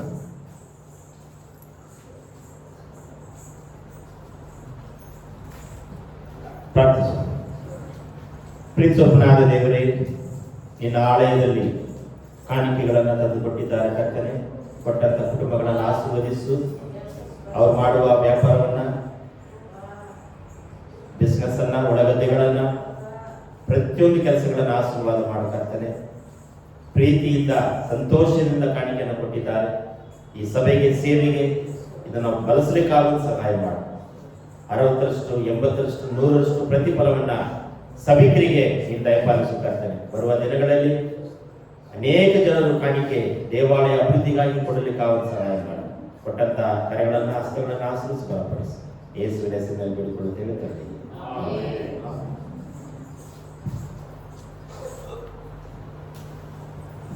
Price the lord. Hallelujah, hallelujah.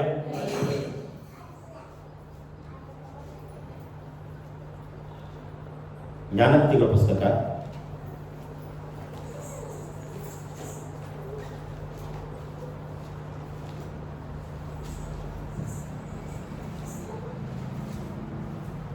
22ನೇ ಅಧ್ಯಾಯ.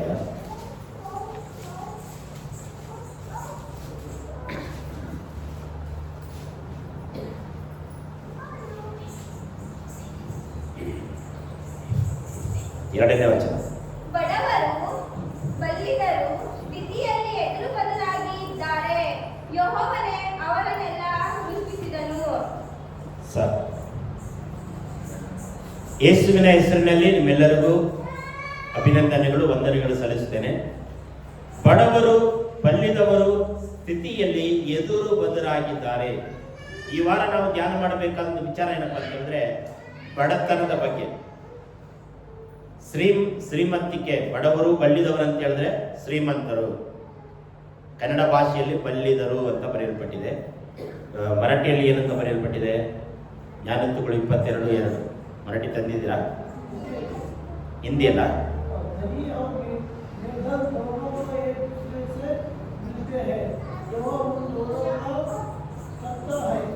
ಬಡವರು ಬಲ್ಲಿದರು ಅಂತ ಹೇಳಿದ್ರೆ ಬಡತನದಲ್ಲಿ ಇರುವವರು, ಶ್ರೀಮಂತರು ಈ ಜೀವನದಲ್ಲಿ ಎದುರು ಬದಲಾಗಿ ಜೀವಿಸುವುದನ್ನ ನಾವು ನೋಡ್ತಾ ಇದ್ದೀವಿ. ಮನುಷ್ಯನಿಗೆ ಯಾಕೆ ಬಡತನ ಬರ್ತಾ ಇದೆ? ಮನುಷ್ಯನಿಗೆ ಯಾಕೆ ಶ್ರೀಮಂತಿಕೆ ಬರ್ತಾ ಇದೆ? ಬಡವರು ಬಡತನದಲ್ಲೇ ಇದ್ದಾರೆ, ಶ್ರೀಮಂತರು ಶ್ರೀಮಂತಿಕೆಗಿಂತ ಹೆಚ್ಚಾಗಿ ಹೋಗ್ತಾನೆ ಇದ್ದಾರೆ. ಅದಕ್ಕೆಲ್ಲ ಕಾರಣ ಏನು ಗೊತ್ತಿದೆ ನಿಮಗೆ? ಬಡವರು ಬಡವರಾಗಲು ಕಾರಣ ಏನು? ಶ್ರೀಮಂತರು ಶ್ರೀಮಂತರಾಗಿರಲು ಕಾರಣ ಏನು?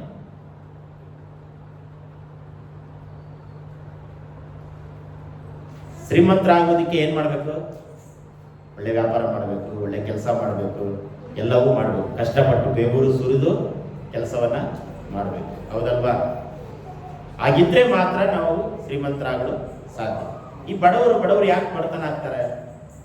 ಕಳೆದ ಸಾರಿ ನಾನು ನಿಮ್ಗೆ ಹೇಳಿದ ನಿದ್ರೆ ಬಗ್ಗೆ ಮಾತನಾಡ್ತೇನೆ ಅಂತೇಳಿ. ಬಡವರಾಗುವುದಕ್ಕೆ ಒಂದು ಕಾರಣ ಏನಪ್ಪಾ ಅಂದ್ರೆ ನಿದ್ರೆ. ಒಂದು ದಿನಕ್ಕೆ ಮನುಷ್ಯ ಎಷ್ಟು ತಾಸು ಕೆಲಸ ಮಾಡಬೇಕು? 8 ತಾಸು ಸರ್ಕಾರ ನಿರ್ಣಯ ಮಾಡಿದೆ. ಅದು ನಾವು ನಿರ್ಣಯ ಮಾಡೋದಲ್ಲ, ಸರ್ಕಾರವು ಅದು ನಿರ್ಣಯ ಮಾಡಿದೆ. ಒಬ್ಬ ಮನುಷ್ಯ 8 ತಾಸು ಕೆಲಸ ಮಾಡ್ಬೇಕಂತೆ. ನಾವು ಎಷ್ಟು ತಾಸು ಕೆಲಸ ಮಾಡ್ತಾ ಇದ್ವಿ ಅದು ನಾವು ಯೋಚನೆ ಮಾಡೋದು. ಎಷ್ಟು ತಾಸು ಒಬ್ಬ ಮನುಷ್ಯ ನಿದ್ರೆ ಮಾಡಬೇಕು? 8 ತಾಸ. ಒಬ್ಬ ಮನುಷ್ಯ 6 ತಾಸು ಆರೋಗ್ಯ ಬೇಕಂದ್ರೆ 6 ತಾಸು ಮಲಗಬೇಕು. ಈಗ ನಾವು ಯೋಚನೆ ಮಾಡೋಣ, ಈಗ ರಾತ್ರಿ 10 ಗಂಟೆ ನಾನು ಮಲಗಿದ್ರೆ ಬೆಳಿಗ್ಗೆ ಎಷ್ಟು ಗಂಟೆಗೆ ಎದ್ದೇಳಬೇಕು? 11, 12, 1, 2, 3, 4 ಗಂಟೆಗೆ ಒಬ್ಬ ಮನುಷ್ಯ ಎದ್ದೇಳಬೇಕು. ರಾತ್ರಿ 10 ಗಂಟೆಗೆ ಮಲಗಿ ಬೆಳಿಗ್ಗೆ 4 ಗಂಟೆಗೆ ಎದ್ದೇಳಬೇಕು. 4 ಗಂಟೆಗೆ ಯಾರು ಎದ್ದೇಳ್ತಾರೋ ಅವರಿಗೆ ಆಶೀರ್ವಾದ. 11 ಗಂಟೆಗೆ ಮಲಗಿದ್ರೆ 5 ಗಂಟೆಗೆ ಎದ್ದೇಳಬೇಕು. 12 ಗಂಟೆಗೆ ಮಲಗಿದ್ರೆ 6 ಗಂಟೆಗೆ ಎದ್ದೇಳಬೇಕು. ನೀವು ಎಷ್ಟು ಗಂಟೆಗೆ ಮಲಗಿ ಎಷ್ಟು ಗಂಟೆ ಎದ್ದೇಳ್ತೀರಾ? 8 ಗಂಟೆಗೆ ಮಲಗಲೇಬೇಕಂತ ನಾನು ಆಜ್ಞೆ ಮಾಡ್ತಾ ಇಲ್ಲ. ಒಬ್ಬ ಮನುಷ್ಯನಿಗೆ ಆರೋಗ್ಯ ಬೇಕಂದ್ರೆ ಮಿನಿಮಮ್ 6 ತಾಸು ನಿದ್ರೆ ಮಾಡಬೇಕು. ನೀವು 8 ಗಂಟೆ ಮಲಗ್ತಿರೋ, 10 ಗಂಟೆ ಮಲಗ್ತಿರೋ, 1 ಗಂಟೆ ಮಲಗ್ತಿರೋ, ಅದು ನಿಮಗೆ ಬಿಟ್ಟಿದ್ದು. ಒಟ್ಟು 6 ತಾಸು ಮಲಗಿ ನೀವು ಎದ್ದೇಳಬೇಕು.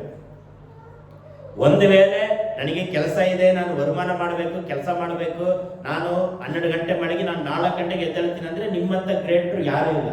ಅಲ್ಲೆಲ್ಲೂಯಾ. ನಿಮ್ಮಂಥ ಶ್ರೀಮಂತರು ಯಾರು ಆಗೋದಿಲ್ಲ. ಒಂದು ವೇಳೆ 12 ಗಂಟೆ ಮಲಗಿ 4 ಗಂಟೆಗೆ ಕೆಲಸ ಮಾಡಿದ್ರೆ ನೀವು ಶ್ರೀಮಂತರಾಗ್ತೀರ. ಹೇಗೋ ಆಗ್ತೀರ ನಿಮಗೆ ಬಿಟ್ಟಿದ್ದು. ಅಲ್ಲೆಲ್ಲೂಯಾ.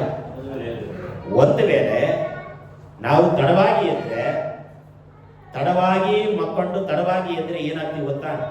ಹೋದ್ರಿ ಜ್ಞಾನೋಕ್ತಿಗಳು 20:13.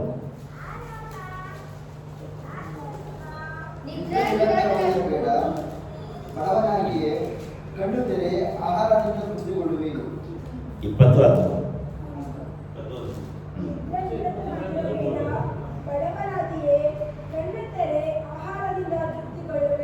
ಸಾಕು. ವಾಕ್ಯದಲ್ಲಿ ಏನು ಬರೆಯಲ್ಪಟ್ಟಿದೆ? ನಿದ್ರೆ ಮಾಡು, ಆದ್ರೆ ನಿರಂತರವಾಗಿ ಮಾಡಬೇಡ. ಅಂದ್ರೆ ನಿದ್ರೆಗೆ ಮೀರಿ ಮಾಡಕ್ ಹೋಗ್ಬೇಡ. ಒಂದು ವೇಳೆ ನಿದ್ರೆ ನಿರಂತರನಾಗಿದ್ರೆ, ನಿದ್ರೆ ಸೋಂಬೇರಿಯಾಗಿದ್ರೆ ಬಡವನಾಗ್ತೀವಿ. ನಾನು ಹೇಳ್ತಾ ಇಲ್ಲ, ಯಾರು ಹೇಳ್ತಿದ್ದಾರೆ? ಯೇಸು ಸ್ವಾಮಿ ಹೇಳ್ತಿದ್ದಾರೆ. ಏನಂತ? ಬಡವನಾಗಿಯೇ. ನಿದ್ರೆ ನಿರಂತರನಾಗಿದ್ರೆ ಬಡವನಾಗ್ತೀರ. ನಿದ್ರೆ ಮಾಡಬೇಕು. ಮನುಷ್ಯನಿಗೆ ನಿದ್ರೆ ಅವಶ್ಯಕತೆ ಇದೆ. ದಾವೀದನು ಹೇಳ್ತಾನೆ, ಸುಖವಾಗಿ ಮಲಗಿದೆನು, ಸುಖವಾಗಿ ಎದ್ದೆನು, ಕೂಡಲೇ ಮಲಗಿದೆನು ಎಂಬುದಾಗಿ ಬರೆಯಲ್ಪಟ್ಟಿದೆ. ನಿದ್ರೆ ನಮಗೆ ಬೇಕು. ನಿದ್ರೆ ಅವಶ್ಯಕತೆ ಇದೆಯಾ ಇಲ್ವಾ? ಆದರೆ ತುಂಬಾ ನಿದ್ರೆ ಇದ್ರೆ ಸೋಂಬೇರಿಗಳಾಗ್ತದೆ. ಸೋಂಬೇರಿಗಿಂತ ಬಡವರಾಗ್ತೀವಿ ನಾವು. ಈ ಬೆಂಗಳೂರು ಪಟ್ಟಣಗಳೆಲ್ಲ ನೋಡ್ರಿ, ಗಾರ್ಮೆಂಟ್ಸ್ 3 ಶಿಫ್ಟ್ ಮಾಡಿರ್ತಾರೆ. 3 ಶಿಫ್ಟ್, 6ರಿಂದ 3, 3ರಿಂದ 11, 11ರಿಂದ ಬೆಳಿಗ್ಗೆ 6 ಗಂಟೆ ಡ್ಯೂಟಿ. 3 ಶಿಫ್ಟ್ ಚೇಂಜ್ ಆಗ್ತಾನೆ ಇರ್ತದೆ. ಅವರು ಕೆಲಸ ಮಾಡ್ತಾರೆ, ದುಡಿತಾರೆ, ಏನೋ ಒಂದು ಮಾಡ್ತಾರೆ, ಬಾಡಿಗೆ ಕಟ್ತಾರೆ, ಜೀವನ ಸೀಟ್ ಕಟ್ತಾರೆ, ಎಲ್ಲ ಕಟ್ತಾರೆ.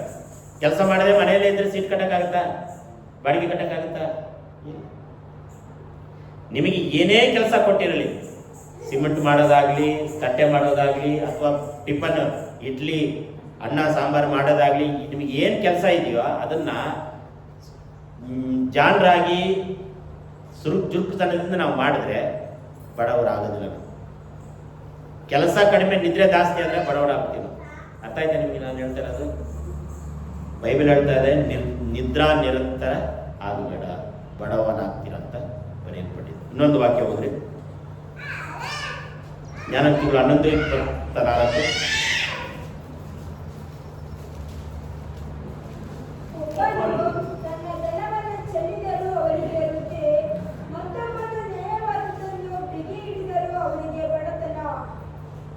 ಒಬ್ಬನು ತನ್ನ ಧನವನ್ನು ಚೆಲ್ಲಿದರೂ ಅವನಿಗೆ ವೃದ್ಧಿ, ಮತ್ತೊಬ್ಬನು ನ್ಯಾಯವಾದುದನ್ನು ಬಿಗಿ ಹಿಡಿದರೂ ಅವನಿಗೆ ಬಡತನ. ನೋಡ್ರಿ, ನಾನು ಇಷ್ಟೆಲ್ಲ ದುಡಿತೀನಿ, ಇಷ್ಟೆಲ್ಲ ನಾನು ಸಂಪಾದನೆ ಮಾಡ್ತೀನಿ, ನನಗೆ ಯಾಕೆ ಬಡತನ ಎಂಬುದಾಗಿ ಹೇಳ್ತೀವಲ್ವಾ? ಅಂದರೆ ಇನ್ನೊಂದೇನಪ್ಪ ಅಂತ ಹೇಳಿದ್ರೆ, ಕಂಜೂಸ್ ಮಾಡಿದ್ರು ಬಡತನ.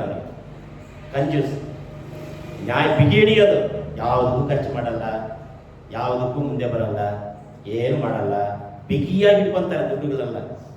ಏನು ಖರ್ಚು ಮಾಡಲ್ಲ, ಒಂದು ಬರ್ತ್ಡೇ ಕರೆಯಲ್ಲ, ಒಂದು ಕೇಕ್ ಕಟ್ ಮಾಡಲ್ಲ.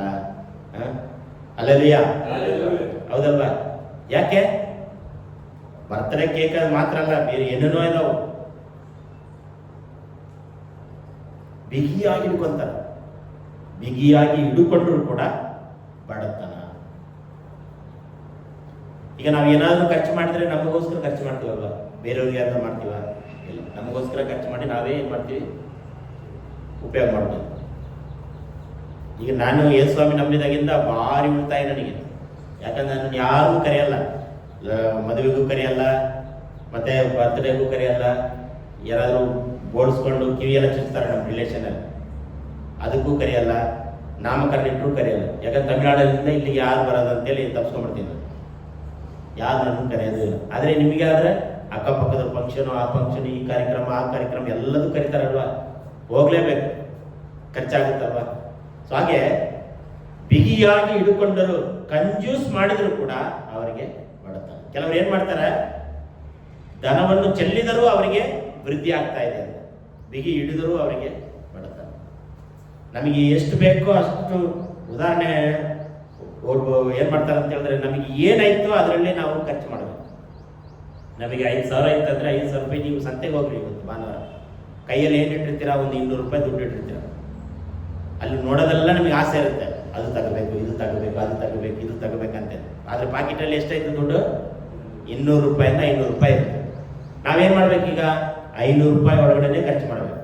ಅಂದರೆ ನಮಗೆ ಏನು ಅವಶ್ಯಕತೆ ಇದೆ, ಈ ಭಾನುವಾರದಿಂದ ಮುಂದಿನ ಭಾನುವಾರದವರು ನಮ್ಗೆ ಏನೇನು ಬೇಕು, ಟೊಮೆಟೊ ಹಣ್ಣು ಬೇಕಾ, ಬದನೆಕಾಯಿ ಬೇಕಾ, ಬೀನ್ಸ್ ಬೇಕಾ, ಮಾರ್ಕೆಟ್ಗೆ ಹೋದ್ರೆ ಏನೇನು ಬೇಕು ಎಲ್ಲ ತಗೊಂಡು ಬರ್ತೀವಲ್ವಾ. ಆಸೆ ಮೀರಿ ಬೇರೆ ಏನಾದರೂ ತಗೊಂಡ್ಬಂದ್ರೆ ಏನಾಗ್ತೀವಿ ನಾವು? ಬಡವರಾಗ್ತೀವಿ. ಕಣ್ಣಿಗೆ ಕಾಣೋದೆಲ್ಲ ಖುಷಿ ಆಗ್ಬಿಡುತ್ತೆ ನಮಗೆ. ಅವಾಗ ಏನಾಗ್ಬಿಡುತ್ತೆ, ಯಾವುದ್ರಲ್ಲಿ ಒಂದು ಬಡ್ಜೆಟ್ ಕಡಿಮೆ ಮಾಡ್ತೀವಿ, ಟೊಮೆಟೊ ಒಂದು ಅರ್ಧ ಕೆಜಿ ಕಡಿಮೆ ಮಾಡ್ತೀವಿ. ಅವಾಗ ಒಂದು ವಾರ ಊಟ ಏನಾಗುತ್ತೆ? ಕಡಿಮೆ. ನಮ್ಮ ದಿನ ಬೇಕಾದ ವಸ್ತುಗಳನ್ನು ನಾವೇನು ಮಾಡಬೇಕು? ಖರೀದಿ ಮಾಡಬೇಕು ಅಷ್ಟೇ. ಆಸೆ ಮೀರಿದ್ದನ್ನು ನಾವು ಬಯಸಿ ತಗೊಂಡ್ರೆ ಏನಾಗ್ತೀವಿ? ನಾವು ಬಡವರಾಗ್ತೀವಿ. ನಿಜವಾಗ್ಲೂ ಹೇಳ್ತೇನೆ, ನೀವು ನಿಮಗೆ ತಕ್ಕಷ್ಟು ಆಹಾರವನ್ನು ಉಂಡ್ರಿ. ಕೆಲವೊಂದು ಟೈಮಲ್ಲಿ ಏನು ಮಾಡ್ತೀವಿ, ವಾರ ಬಿರಿಯಾನಿ ಮಾಡ್ತೀವಿ. ವಾರ ಬಿರಿಯಾನಿ ಬೇಕೇ ಬೇಕು ಕುಟುಂಬ. ಬೆಂಗಳೂರು ಪಟ್ಟಣ ಇಲ್ಲ ಅಂತ ಏನಿಲ್ಲ, ಬೆಂಗಳೂರು ಪಟ್ಟಣದಲ್ಲಿ ನೋಡ್ರಿ, ಯಾವುದೇ ಫಂಕ್ಷನ್ ಮಾಡಿದ್ರು ಫಸ್ಟ್ ಬಿರಿಯಾನಿನೇ. ಬಿರಿಯಾನಿ ಇಲ್ಲದ ಕೂಟ ಯಾವುದೇ ಇಲ್ಲ. ಆದರೆ ನಮ್ಮ ಸಭೆಯಲ್ಲಿ ನಾನೇನು ಮಾಡ್ತೀನಿ ಗೊತ್ತಾ? ಟೊಮೆಟೊ ಬಾತ್ ಬಿರಿಯಾನಿ, ಅದೇ ಬಿರಿಯಾನಿ. ಯಾಕೆ ಹೇಳ್ರಿ? ನಮಗೇನು ಬೇಕೀಗ? ಒಂದು ಅರ್ಧ ಹೊಟ್ಟೆ ತುಂಬಬೇಕು. ಈಗ ಬಿರಿಯಾನಿ ಮಾಡಿದ್ರೆ ಎಷ್ಟಾಗುತ್ತೆ? ತುಂಬ ಖರ್ಚಾಗುತ್ತೆ. ಟೊಮೆಟೊ ಬಾತ್ ಮಾಡಿದ್ರೆ 500 ರೂಪಾಯಿನ ಮುಗಿದ್ಬಿಡುತ್ತೆ. ಚಿಕನ್ ಬಿರಿಯಾನಿ ಮಾಡಿದ್ರೆ 2,000, 3,000 ಹಿಂಗೆ ಜಂಪ್. ಅವಾಗ ಏನಾಗುತ್ತೆ? ಕಷ್ಟ ಆಗುತ್ತೆ ನಮಗೆ. ಬೆಂಗಳೂರು ಪಟ್ಟಣದಲ್ಲಿ ಪ್ರತಿ ವಾರ ಬಿರಿಯಾನಿ ಇಲ್ಲದ ಕೂಟ ಯಾವುದೂ ಇಲ್ಲ. ಅಲ್ಲಿ ಆ ಒಂದು ಊರಲ್ಲಿ ಅದು ಬೆಳವಣಿಗೆ ತುಂಬ ಚೆನ್ನಾಗಿದೆ. ಎಲ್ಲ ಕೆಲಸಗಾರರು, business, doctors, engineers, police department, ಆ ಇಲಾಖೆ ಈ ಇಲಾಖೆ ಎಲ್ಲ ಇರ್ತಾರೆ. ನಮ್ಮ ಸಭೆ ಮಕ್ಕಳೆಲ್ಲ ಏನಾಗಿದ್ದಾರೆ? ದಿನ ಕೂಲಿ ಮಾಡುವಂಥ ಜನರು. ನಮ್ಮ ಜನರಿಗೆ ತಕ್ಕ ಹಾಗೆ, ನಮ್ಮ ಸಭಿಕರಿಗೆ ತಕ್ಕ ಹಾಗೆ ನಾವೇನು ಮಾಡಬೇಕು? ಮಾಡಿ ತಿನ್ಬೇಕು. ಇದು ಸಭೆಯ ಯೋಚನೆ. ನಿಮ್ಮ ಕುಟುಂಬ ಯೋಚನೆ, ನಿಮ್ಮ ಕುಟುಂಬಕ್ಕೆ ತಕ್ಕ ಹಾಗೆ, ನಿಮ್ಮ ವರಮಾನಕ್ಕೆ ತಕ್ಕ ಹಾಗೆ ನೀವೇನು ಮಾಡಬೇಕು? ಖರ್ಚುಗಳನ್ನು ಮಾಡಬೇಕು. ಇಲ್ಲ ಅಂದರೆ ನಾವೇನಾಗ್ತೀವಿ? ಬಡವರಾಗ್ತೀವಿ, ಸಾಲಗಾರ ಆಗ್ತೀವಿ. ಬಡ್ಜೆಟ್ ಮಾಡಿ ಜೀವನ ಮಾಡಬೇಕು. ಯಾವಾಗ ಒಂದು ಕುಟುಂಬದಲ್ಲಿ ಬಡ್ಜೆಟ್ ಮಾಡಿ, ಅಂದರೆ ಲೆಕ್ಕಾಚಾರ ಮಾಡಿ ಮಾಡ್ತಾರೋ ಅವ್ರು ಚೆನ್ನಾಗಿರ್ತಾರೆ. ಈ ಬರೋ ದುಡ್ಡು ಈಗ ಹೆಂಗೆ ಹೋಗುತ್ತೋ ಗೊತ್ತಿಲ್ಲ ಫಸ್ಟ್ ಅಂತ ಕೇಳೋದು. ಫಸ್ಟೇ ದುಡಿತೀನಿ, ಫಸ್ಟೇ ದುಡ್ಡು ಬರ್ತೈತೆ, ಬಟ್ ಹೆಂಗೆ ಹೋಗುತ್ತೋ ಗೊತ್ತಿಲ್ಲ. ಹೆಂಗೆ ಹೋಗುತ್ತೆ? ಅದು ಕಾಲ ಐತೆ ನಡ್ಕೊಂಡು ಹೋಗುತ್ತೆ. ನಮ್ಮ ಕೈಯಲ್ಲಿ ಐತೆ ಅದು. ನಾವು ಕೊಡೋದು, ಖರ್ಚು ಮಾಡೋದೆಲ್ಲ ನಮ್ಮ ಕೈಯಲ್ಲಿ ಇರುತ್ತೆ. ಒಬ್ಬರು ಪಾಸ್ಟ್ ಏನು ಮಾಡ್ತಾರೆ ಅಂದರೆ ಪ್ರತಿಯೊಂದು ಬರೆದಿಟ್ಕೊಂಡಿದ್ದಾರೆ. ಟೀ ಕುಡಿಯೋದು, ಬಿಸ್ಕೆಟ್ ತಗೊಂಡಿರೋದು, ಬಾಳೆಹಣ್ಣು ತಗೊಂಡಿರೋದು ಎಲ್ಲ ಬರೆದಿಟ್ಟಿರ್ತಾರೆ. ಓ ಇಷ್ಟು ಬಂದಿದೆ, ಇಷ್ಟು ಖರ್ಚು ಮಾಡ್ತಾ ಇದ್ದೀನಿ. ಇದೆಲ್ಲ ನಮ್ಮ ಒಂದು ಕುಟುಂಬ ಸಾಗಾಣಿಕೆಯಾಗಿ ನಿಮಗೆ ಹೇಳ್ತಾ ಇದ್ದೀನಿ. ನೀವು ಶ್ರೀಮಂತರಾದರೆ ನನಗೇನು ಒಳ್ಳೇದಾ? ನೀವು ಹಣ ಗಳಿಸಿ ದೊಡ್ಡವರಾದರೆ ನನಗೇನು ಒಳ್ಳೇದಾಗುತ್ತಾ? ನಿಮಗೆ ಒಳ್ಳೇದು. ಈಗ ನಾನು ಉಳಿತಾಯ ಮಾಡಿದ್ರೆ ನಾನು ಶ್ರೀಮಂತರಾಗ್ತೇನೆ. ಅರ್ಥ ಆಯ್ತಾ? ನೀವು ಒಳ್ಳೆಯವರಾದರೆ ನೋಡ್ರಿ, ನಾನು 4ನೇ ಕ್ಲಾಸ್ ಓದುವಾಗ 25 ಪೈಸಾ ಒಂದು ದಿನಕ್ಕೆ ಕೂಡಿಸಿಟ್ಕೊಂಡಿದ್ದೀನಿ ನಾನು. 25 ಪೈಸಾ ಆವಾಗ 10 ಪೈಸಾ, 25 ಪೈಸಾ 4 ಆಣಿ ಇತ್ತವಾಗ. ಅದಕ್ಕೆ ಶೆಟ್ರ್ ಅಂಗಡಿಗೆ ಹೋಗ್ಬಿಟ್ಟು ಒಂದು ಕಾರ್ಡ್ ಕೊಡ್ತಾರೆ ನಮಗೆ. ಕಾರ್ಡ್ ದಿನ ಟಿಕ್ ಮಾಡ್ತೀನಿ ನಾನು. ಟಿಕ್ ಮಾಡಿ ಸೇಕರಣೆ ಮಾಡಿ. ಈಗ ಎಷ್ಟು ಕುಟುಂಬದಲ್ಲಿ ಕಾಣಿಕೆ ಡಬ್ಬ ಇದೆ? ಕಾಣಿಕೆ ಬಾಕ್ಸ್ ಯಾರ ಮನೇಲಿ ಇರೋಲ್ಲ, ಇದೆಯಲ್ಲ. ಸೊ ಪ್ರತಿದಿನ ಕಾಯಿನ್ಸ್ ಬಂದಾಗ, 1 ರೂಪಾಯಿ 10 ರೂಪಾಯಿ ಕಾಯಿನ್ಸ್ ಬಂದಾಗ ಅದರಲ್ಲಿ ಹಾಕ್ತಾ ಇರಬೇಕು. ತಿಂಗಳಿಗೆ ಒಂದ್ಸರಿ, ವರ್ಷಕ್ಕೆ ಒಂದ್ಸರಿ ಓಪನ್ ಮಾಡುವಾಗ ನಿಮ್ಮನ್ನು ಅದನ್ನು ಏನೋ ಒಂದು ಎಮರ್ಜೆನ್ಸಿ ಕಾಪಾಡುತ್ತೆ, ನಿಮ್ಮನ್ನು ಸೇಕರಣೆ ಮಾಡ್ತದೆ. ದೇವ್ರ ಚಿತ್ತ ಇದ್ದರೆ ಮುಂದಿನ ದಿನಗಳಲ್ಲಿ ಎಲ್ಲರ ಮನೇಲಿ ಒಂದೊಂದು ಕಾಣಿಕೆ ಬಾಕ್ಸ್ ಕೊಡೋಕ್ಕೆ ವ್ಯವಸ್ಥೆ ಮಾಡ್ತೀವಿ. ಕಾಣಿಕೆ ಡಬ್ಬ ಚೆನ್ನಾಗಿ ಸ್ಟೀಲ್ ಬಾಕ್ಸಲ್ಲಿ ಇರುತ್ತಲ್ವ, ಅದನ್ನು ನಾವು ಏನು ಮಾಡ್ತೀವಿ? ನಿಮ್ಮ ಮನೆಗೆ ಕೊಡ್ತೀವಿ. 1 ರೂಪಾಯಿ 2 ರೂಪಾಯಿ ಕಾಣಿಸಿ ಎಷ್ಟಾಗುತ್ತೋ ಅಷ್ಟು ಪ್ರಾರ್ಥನೆ ಮಾಡಿ ಕಾಣಿಕೆ ಹಾಕ್ಬಿಟ್ರೆ ಸರ್. ತಿಂಗಳು ಒಂದ್ಸರಿ ಇಲ್ಲಿ ತಗೊಂಡು ಓಪನ್ ಮಾಡಿ ಲೆಕ್ಕ ಬುಕ್ಕದಲ್ಲಿ ಬರೆದಿದ್ರೆ ಸರ್, ಬೆಸ್ಟ್ ಅಲ್ವಾ? ಒಂದೇ ಸರಿ ದುಡ್ಡು ಕೊಡೋಕ್ಕಾಗಲ್ಲ ನಿಮಗೆ. ಆಗುತ್ತಾ? ಸಮಯ ಸಿಕ್ಕಿದಾಗಲ್ಲ ನಿಮ್ಮ ಮನೆಗಳಿಗೆ ಬಾಕ್ಸ್ ಕೊಡ್ತೀವಿ, ಅದರಲ್ಲಿ ನೀವು ಹಾಕ್ಬಿಡಿ. ಅದು ನಿಮ್ಮನ್ನು ಏನು ಮಾಡ್ತದೆ? ಆಸ್ವಾದ ಮಾಡ್ತದೆ, ನಿಮ್ಮನ್ನು ಘನಪಡಿಸ್ತದೆ. ದುಡ್ಡಿಲ್ಲ ಅಂತೇಳಿ ನಾವೇನು ಮಾಡ್ತೀವಿ? ಫಂಕ್ಷನ್ಗೆ ಕೊಡಪ್ಪಿ, ನಾನು ಮುಂದಿನ ವಾರ ಸ್ಯಾಲ್ರಿ ಬಂದು ಕೂಡಲೇ ನಾನು 500 ರೂಪಾಯಿ ಕೊಡ್ತೀನಿ, ನೀನು ಕೊಟ್ಬಿಡಮ್ಮ, ನಾನು ಕೊಡ್ತೀನಿ. ಈಗ ನಾನೇನಾಗ್ತೀನಿ ಅವರಿಗೆ ಸಾಲಗಾರ ಆಗ್ಬಿಡ್ತೀನಿ. ಅಲ್ಲೆಲ್ಲಯ್ಯ, ನಿಮ್ಮ ಬುದ್ಧಿ ವಿವೇಚನೆಗೆ ನಾನು ಹೇಳ್ತಾ ಇದ್ದೆ. ಈಗ ಯಾವುದೋ ಒಂದು ಚರ್ಚೆ ಕಾರ್ಯಕ್ರಮಕ್ಕೆ ಪಟ್ಟಿ ಮಾಡೋಣ ಅಂತ ತಿಳ್ಕೊಂಡು 100-200 ಮಾಡೋಣ ಅಂತ ಹೇಳಿದ್ರೆ ಇವರಿಂದ ಇವರು ಸಾಲ ಮಾಡೋದು, ಅವರಿಂದ ಅವ್ರು ಸಾಲ ಮಾಡೋದು, ಅದು ಸಾಲ ಬೆಳೆದು ಬಡ ಸಾಲಗಾರ ಆಗ್ಬಿಡ್ತೇವೆ. ಅದಕ್ಕೆ ನಾವೇನು ಮಾಡ್ತೇವೆ ಅಂತ ಹೇಳಿದ್ರೆ, ಎಲ್ಲರ ಮನೆಯಲ್ಲಿ ಒಂದೊಂದು ಬಾಕ್ಸ್ ಇತ್ತಂದ್ರೆ ಕಾಣಿಕೆ ಅದ್ರಲ್ಲಿ ಹಾಕಿ ಫಂಕ್ಷನ್ ಬಂದಾಗ ಅದು ಓಪನ್ ಮಾಡಿದ್ರೆ ಯಾರ ಹತ್ರ ದುಡ್ಡು ಕೇಳೋಂಥ ಅವಶ್ಯಕತೆ ಇಲ್ಲ.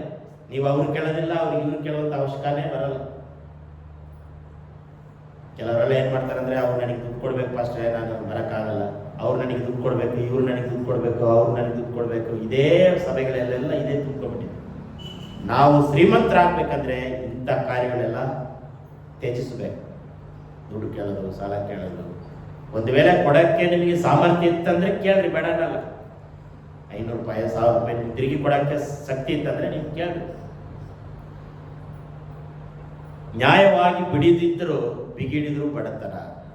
ಒಂದು ನಿದ್ರೆ ಮಾಡುವುದರಿಂದ ನಮಗೆ ಬಡತನ ಉಂಟಾಗ್ತದೆ. ನಾನು ಹೇಳ್ತೇನೆ, ವಾಕ್ಯ ಹೇಳ್ತದೆ. ಇನ್ನೊಂದು 6ನೇ ಅಧ್ಯಾಯ, ಅದೇ ಜ್ಞಾನೋಕ್ತಿಗಳು 6ನೇ ಅಧ್ಯಾಯ 6ನೇ ವಚನ. ಸೋಮಾರಿಯೇ, ಇರುವೆ ಹತ್ತಿರ ಹೋಗಿ ಅದರ ನಡವಳಿಕೆಯನ್ನು ನೋಡಿ ಜ್ಞಾನವನ್ನು ಕಲಿತು. 4ನೇ ವಚನ. ನಿನ್ನ ಕಣ್ಣುಗಳಿಗೆ ನಿದ್ರೆ ಕೊಡಬೇಡ, ರೆಪ್ಪೆಗಳನ್ನು ಮುಚ್ಚದಿರು. ಸಾಕು ನೋಡ್ರಿ, ನಿನ್ನ ಕಣ್ಣುಗಳಿಗೆ ನಿದ್ರೆ ಕೊಡಬೇಡ. ಮೊನ್ನೆ ನಾವು ಶುಕ್ರವಾರ ಸಂಜೆ ಬ್ರದರ್ ಮನೆಗೆ ಹೋಗಿದ್ವಿ. ಅವರೆಲ್ಲ ಹೇಳ್ತಾ ಇದ್ರು ಎಷ್ಟು ಕಷ್ಟಪಟ್ಟು, ಎಷ್ಟು ಕೆಲಸ ಮಾಡಿ, ಇಟ್ಟಂಗಿ ಮಾಡಿ, ಮತ್ತೆ ಸಿಮೆಂಟ್ ಎಲ್ಲ ಕಲಸಿ, ಕಾಂಪೌಂಡ್ ಅದು ಇದು ಏನೇನೋ ಕೆಲಸ ಮಾಡ್ತಾರೆ ಅವ್ರು ನಿದ್ರೆ ಮಾಡ್ತಾ ಇದ್ರೆ ಅದನ್ನ ಕಟ್ಟಕ್ಕಾಗತ್ತೇನ್ರಿ? ಆಗಲ್ಲ. ಊಟ ಬಿಟ್ಟು, ನಿದ್ರೆ ಬಿಟ್ಟು, ಅವ್ರ ಸಾಕ್ಷಿ ಎಲ್ಲರಿಗೂ ಗೊತ್ತಿದೆ ನಿಮಗೆ. ನನಗೆ ಆವತ್ತೇ ಗೊತ್ತಾಯ್ತು. ಊರು ಬಿಟ್ಟು ದುಡಿಯೋದಕ್ಕಾಗಿ ಬಂದವರು, ಬಂದು ಒಂದು ಜಾಗ ತಗೊಂಡು ಅದು ಬಿಟ್ಟುಗಳು ಅದು ಇದೆಲ್ಲ ಮಾಡಿ ಕಷ್ಟಪಟ್ಟು ಅವ್ರು ಕಣ್ಣು ಬಿಟ್ಟು ಅದನ್ನು ಮಾಡಿಸಿದ್ದಾರೆ. ಒಂದು ವೇಳೆ ಅವ್ರು ಮಾಡಲಿಲ್ಲ ಅಂದರೆ ಕಷ್ಟ ಬಿಡುತ್ತೆ. ಕಣ್ಣುಗಳನ್ನು ತೆರೀಬೇಕಂತ ನಾವು. ನಿದ್ರೆ ಬರ್ತೈತೆ ನಿಜ, ಕಣ್ಣು ತೆರೆದು ನಾವು ಕೆಲಸ ಮಾಡಬೇಕು. 3 ತಾಸು 4 ತಾಸು ಸಮಯ ಸಿಗುವಾಗೆಲ್ಲ ಮಕ್ಕಬೇಕು. ಯಾರೋ ಸಂಬಂಧಿಕರು ಬಂದ್ರೆ, ಅವ್ರು ಬಂದ್ರೆ, ಇವ್ರು ಬಂದ್ರೆ ಅಂತೇಳಿ ಕೆಲವೊಂದು ಸರಿ ನಾನು ನಿದ್ರೆ ಮಾಡ್ಬೇಕಂತೇಳಿ ಮೊಬೈಲ್ ಸ್ವಿಚ್ ಆಫ್ ಮಾಡಿ ಮಕ್ಕಬಿಡ್ತೀನಿ. ಯಾಕೆ ನಮ್ಮ ಮನುಷ್ಯನಿಗೆ ನಿದ್ರೆ ಬೇಕು. ಬೆಳಗ್ಗೆ ಬೇಗ ಅಂತ ಹೇಳಬೇಕು, ಸ್ವಿಚ್ ಆಫ್ ಮಾಡಿ ಇಟ್ಕೊಂಡು. ನಿದ್ರೆ ಬರಲಿಲ್ಲ ಅಂದರೆ ಮೊಬೈಲ್ ನೋಡ್ಕೊಂಡು ಕುದಿರ್ತೀವಿ ನಾವು, ಹೌದಲ್ವ? ಇನ್ನೂ ಕಣ್ಣು ಏನಾಗುತ್ತೆ, ಹಾಳಾಗಿ ಹೋಗ್ಬಿಡು. ಅದಕ್ಕೆ ಕಣ್ಣುಗಳನ್ನು ತೆರೀಬೇಕು. 4ನೇ ವಚನ, ನಿದ್ರೆ ಕೊಡಬೇಡ, ರೆಪ್ಪೆಗಳನ್ನು ಮುಚ್ಚದಿರು.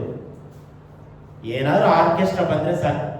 ನಮ್ಮೂರಲ್ಲಿ ಡ್ಯಾನ್ಸ್ ಪ್ರೋಗ್ರಾಮು, ಆರ್ಕೆಸ್ಟ್ರಾ, ಯಾರಾದರೂ DK ಶಿವಕುಮಾರ್ MLA ಅವರೆಲ್ಲ ನಮ್ಮೂರಿಗೆ 11 ಗಂಟೆ ರಾತ್ರಿ ಬರ್ತಾರಂತ ಏನು ಮಾಡ್ತೀವಿ ನಾವು? ಕಣ್ಣು ಬಿಟ್ಕೊಂಡು ಹೋಗ್ತಾ ಇರ್ತೀವಿ. ಡ್ಯಾನ್ಸ್ಗಳು, ಹೌದಲ್ಲ? ನೋಡ್ರಿ, ಊರಾಗೆಲ್ಲ ನೋಡ್ರಿ, ಯಾವುದೋ ಒಂದು ಆರ್ಕೆಸ್ಟ್ರಾ, ಸಿನಿಮಾ ನಟ ನಟಿಯರು ಬಂದ್ಬಿಟ್ರೆ ಸಾಕು, ಎಲ್ಲ ಚಾಪಿ ಗೀಪಿ ಹಾಕೊಂಡು ಆರಾಮಾಗಿ 12 ಗಂಟೆ ಆದ್ರೂ ಕುತ್ಕೊಂಡು ನೋಡ್ತಾ ಇರ್ತಾರೆ. ಅಲ್ಲೆಲ್ಲಯ್ಯ, ಬೆಳಗ್ಗೆ ಒಂದು ಕೂಡಲೇ ರಾತ್ರಿ ಎಲ್ಲ ನಿದ್ರೆ, ತಲೆನೋವು, ಕಣ್ಣು ನೋವು, ಇದೆಲ್ಲ ರಾತ್ರಿಯ ಪರಿಣಾಮ. ಕಣ್ಣುಗಳನ್ನು ನಿದ್ರೆ ಕೊಡಬೇಡ. ಏನಕ್ಕೆ ನಿದ್ರೆ ಮಾಡಬಾರ್ದು? ಕೆಲಸ ಮಾಡುವುದಕ್ಕಾಗಿ. ಕೆಲಸ ಇದ್ದಾಗ ನಾವು ನಿದ್ರೆಯನ್ನು ತಪ್ಪಿಸಿ ಕೆಲಸವನ್ನು ಮಾಡಬೇಕು. 6ನೇ ವಚನ. ಸೋಮಾರಿ ಇರುವೆ ಹತ್ತಿರ ಹೋಗಿ ಅದರ ನಡವಳಿಕೆಯನ್ನು ನೋಡಿ ಜ್ಞಾನವನ್ನು ಕಲಿತು. ಇರುವೆ ಜ್ಞಾನ ಏನು? ಅದೇನ್ ಮಾಡ್ತಾರಂತೆ, ಲೈನಾಗಿ ಹೋಗ್ತಾ ಇರ್ತದೆ. ಏನೋ ಒಂದು ಸಣ್ಣಗೆ ಬಿಳಿ ರೆಪ್ಪೆ ಇದು ರವೆ ತರ ಇರುತ್ತೆ, ಅದನ್ನ ಹೊತ್ಕೊಂಡು ಹೋಗ್ತಾ ಇರ್ತದೆ. ಹೋಗ್ಬಿಟ್ಟು ಅದ್ರೊಳಗೆ ಗುಂಡಿ ಒಳಗಡೆ ಹೋಗಿ ಸೇರಿಸ್ಕೊಂತದೆ. ಮಳೆ ಬರೋದು ಮುಂಚೆ ಅದು ಏನು ಮಾಡ್ತದೆ, ಗುಂಡಿ ಒಳಗೆ ಹೋಗಿ ಸೇರಿಸ್ಕೊಳ್ತದೆ. ನಾವು ಏನು ಸೇರಿಸ್ಕೊಳ್ತಾ ಇದ್ದೀವಿ ಮನೆಗಳಲ್ಲಿ? ಏನು ಸೇರಿಸ್ಕೊಳ್ಳೋಕ್ಕೆ ಆಗ್ತಾ ಇಲ್ಲ. ಬರೀ ಸಾಲಗಳೇ ತುಂಬಿಕೊಂಡಿದೆ ನಮ್ಮ ಮನೆಯಲ್ಲಿ, ಬರೀ ವೇದನೆಗಳೇ ತುಂಬಿಕೊಂಡಿದೆ. ಆಶೀರ್ವಾದ ತುಂಬಿಕೊಂಡಿದೆಯಾ? ಇಲ್ಲ. ಒಂದ್ಸರಿ ಹೊಸಪೇಟೆಯಲ್ಲಿ ಒಂದು ಮನೆಗೆ ಹೋಗಿದ್ದೆ ನಾನು, ವಿಶ್ವಾಸಿ ಮನೆಗೆ. ಅವ್ರ ಮನೆಯಲ್ಲಿ ಏನಿದೆ ಅಂದರೆ 20 ಚೀಲ ಅಕ್ಕಿ ಚೀಲ ತುಂಬಿಟ್ಕೊಂಡಿದೆ. ಎಷ್ಟು ಚೀಲ? 20 ಚೀಲ ಅಕ್ಕಿ. ಅವರಿಗೆ ಊಟದ ಕೊರತೆನೇ ಬರಬಾರ್ದು ಅಂತೇಳಿ ತಂದು ಮನೇಲಿ ಇಟ್ಬಿಟ್ರೆ, ಕುಟುಂಬ ಮನೆ ಪ್ರಾರ್ಥನೆ ಅಂತ ಹೋಗಿನಿ, ಅವ್ರ ಮನೇಲಿ ಫುಲ್ ಅಕ್ಕಿ ಚೀಲಗಳೇ ಇದೆ. ಏನಕ್ಕೆ ಅಂತಂದ್ರೆ ಎಲ್ಲ ನಮಗೆ ಅಂದ್ರೆ ಕಷ್ಟ ಬರೋದಕ್ಕೆ ಮುಂಚೆ ಸೇರಿಸಿಟ್ಕೊಂಡಿದ್ದಾರೆ. ನಾನು ಕೂಡ ಏನ್ ಮಾಡಿದ್ದೀನಿ, ನನ್ನ ಮನೆಯಲ್ಲಿ 3 ಸಿಲಿಂಡರ್ ಫುಲ್ ಮಾಡಿ ಇಟ್ಕೊಂಡಿದ್ದೆ. ಎಷ್ಟು ಸಿಲಿಂಡರ್? 3 ಸಿಲಿಂಡರ್. ನಾನು ಒಬ್ಬನೇ, ತಾಯಿ ಮಗ ಇಬ್ಬರೇ ಇರೋದು. ಆದರೂ ನನಗೆ ಸ್ಟವ್ ಕೊರತೆ ಬರಬಾರ್ದು ಅಂತೇಳಿ 3 ಸಿಲಿಂಡರ್ ಫುಲ್ ಮಾಡಿ ಇಟ್ಕೊಂಡಿದ್ದೆ. ಯಾರಾದ್ರೂ ವಿಶ್ವಾಸಿಗಳು ಬಂದರೆ ಅಡುಗೆ ಮಾಡ್ಕೊಡಕ್ಕೆ, ನಾನು ಅಡುಗೆ ಮಾಡಿ ತಿನ್ನಕ್ಕೆ. ಸಿಲಿಂಡರ್ ಫುಲ್ ಮಾಡಿಲ್ಲ ಅಂದ್ರೆ ಹೋಗಿ ಪಕ್ಕದ ಮನೆಗೂ ಸಾಲ ಕೇಳ್ತೀವಿ, ಸಿಲಿಂಡರ್ ಖಾಲಿ ಆಯ್ತು ಕೊಡಮ್ಮ. ಅವ್ನು ಏನು ಮಾಡಬೇಕು? ಓರೆಗಣ್ಣಲ್ಲಿ ನೋಡ್ಕೊಳ್ಬೇಕು. ಅಂದ್ರೆ ನಾವು ಸೇರಿಸಿಡ್ಬೇಕು. ಸೇವನೆ ಬಹಳ ಮುಖ್ಯ ಇದೆ. ಏನಕ್ಕೇನು ಸೇವನೆ ಮಾಡೋದು? ಊಟಕ್ಕಾಗಿ ಯಾವತ್ತೂ ಕಂಜೂಸ್ ಮಾಡಬಾರ್ದು.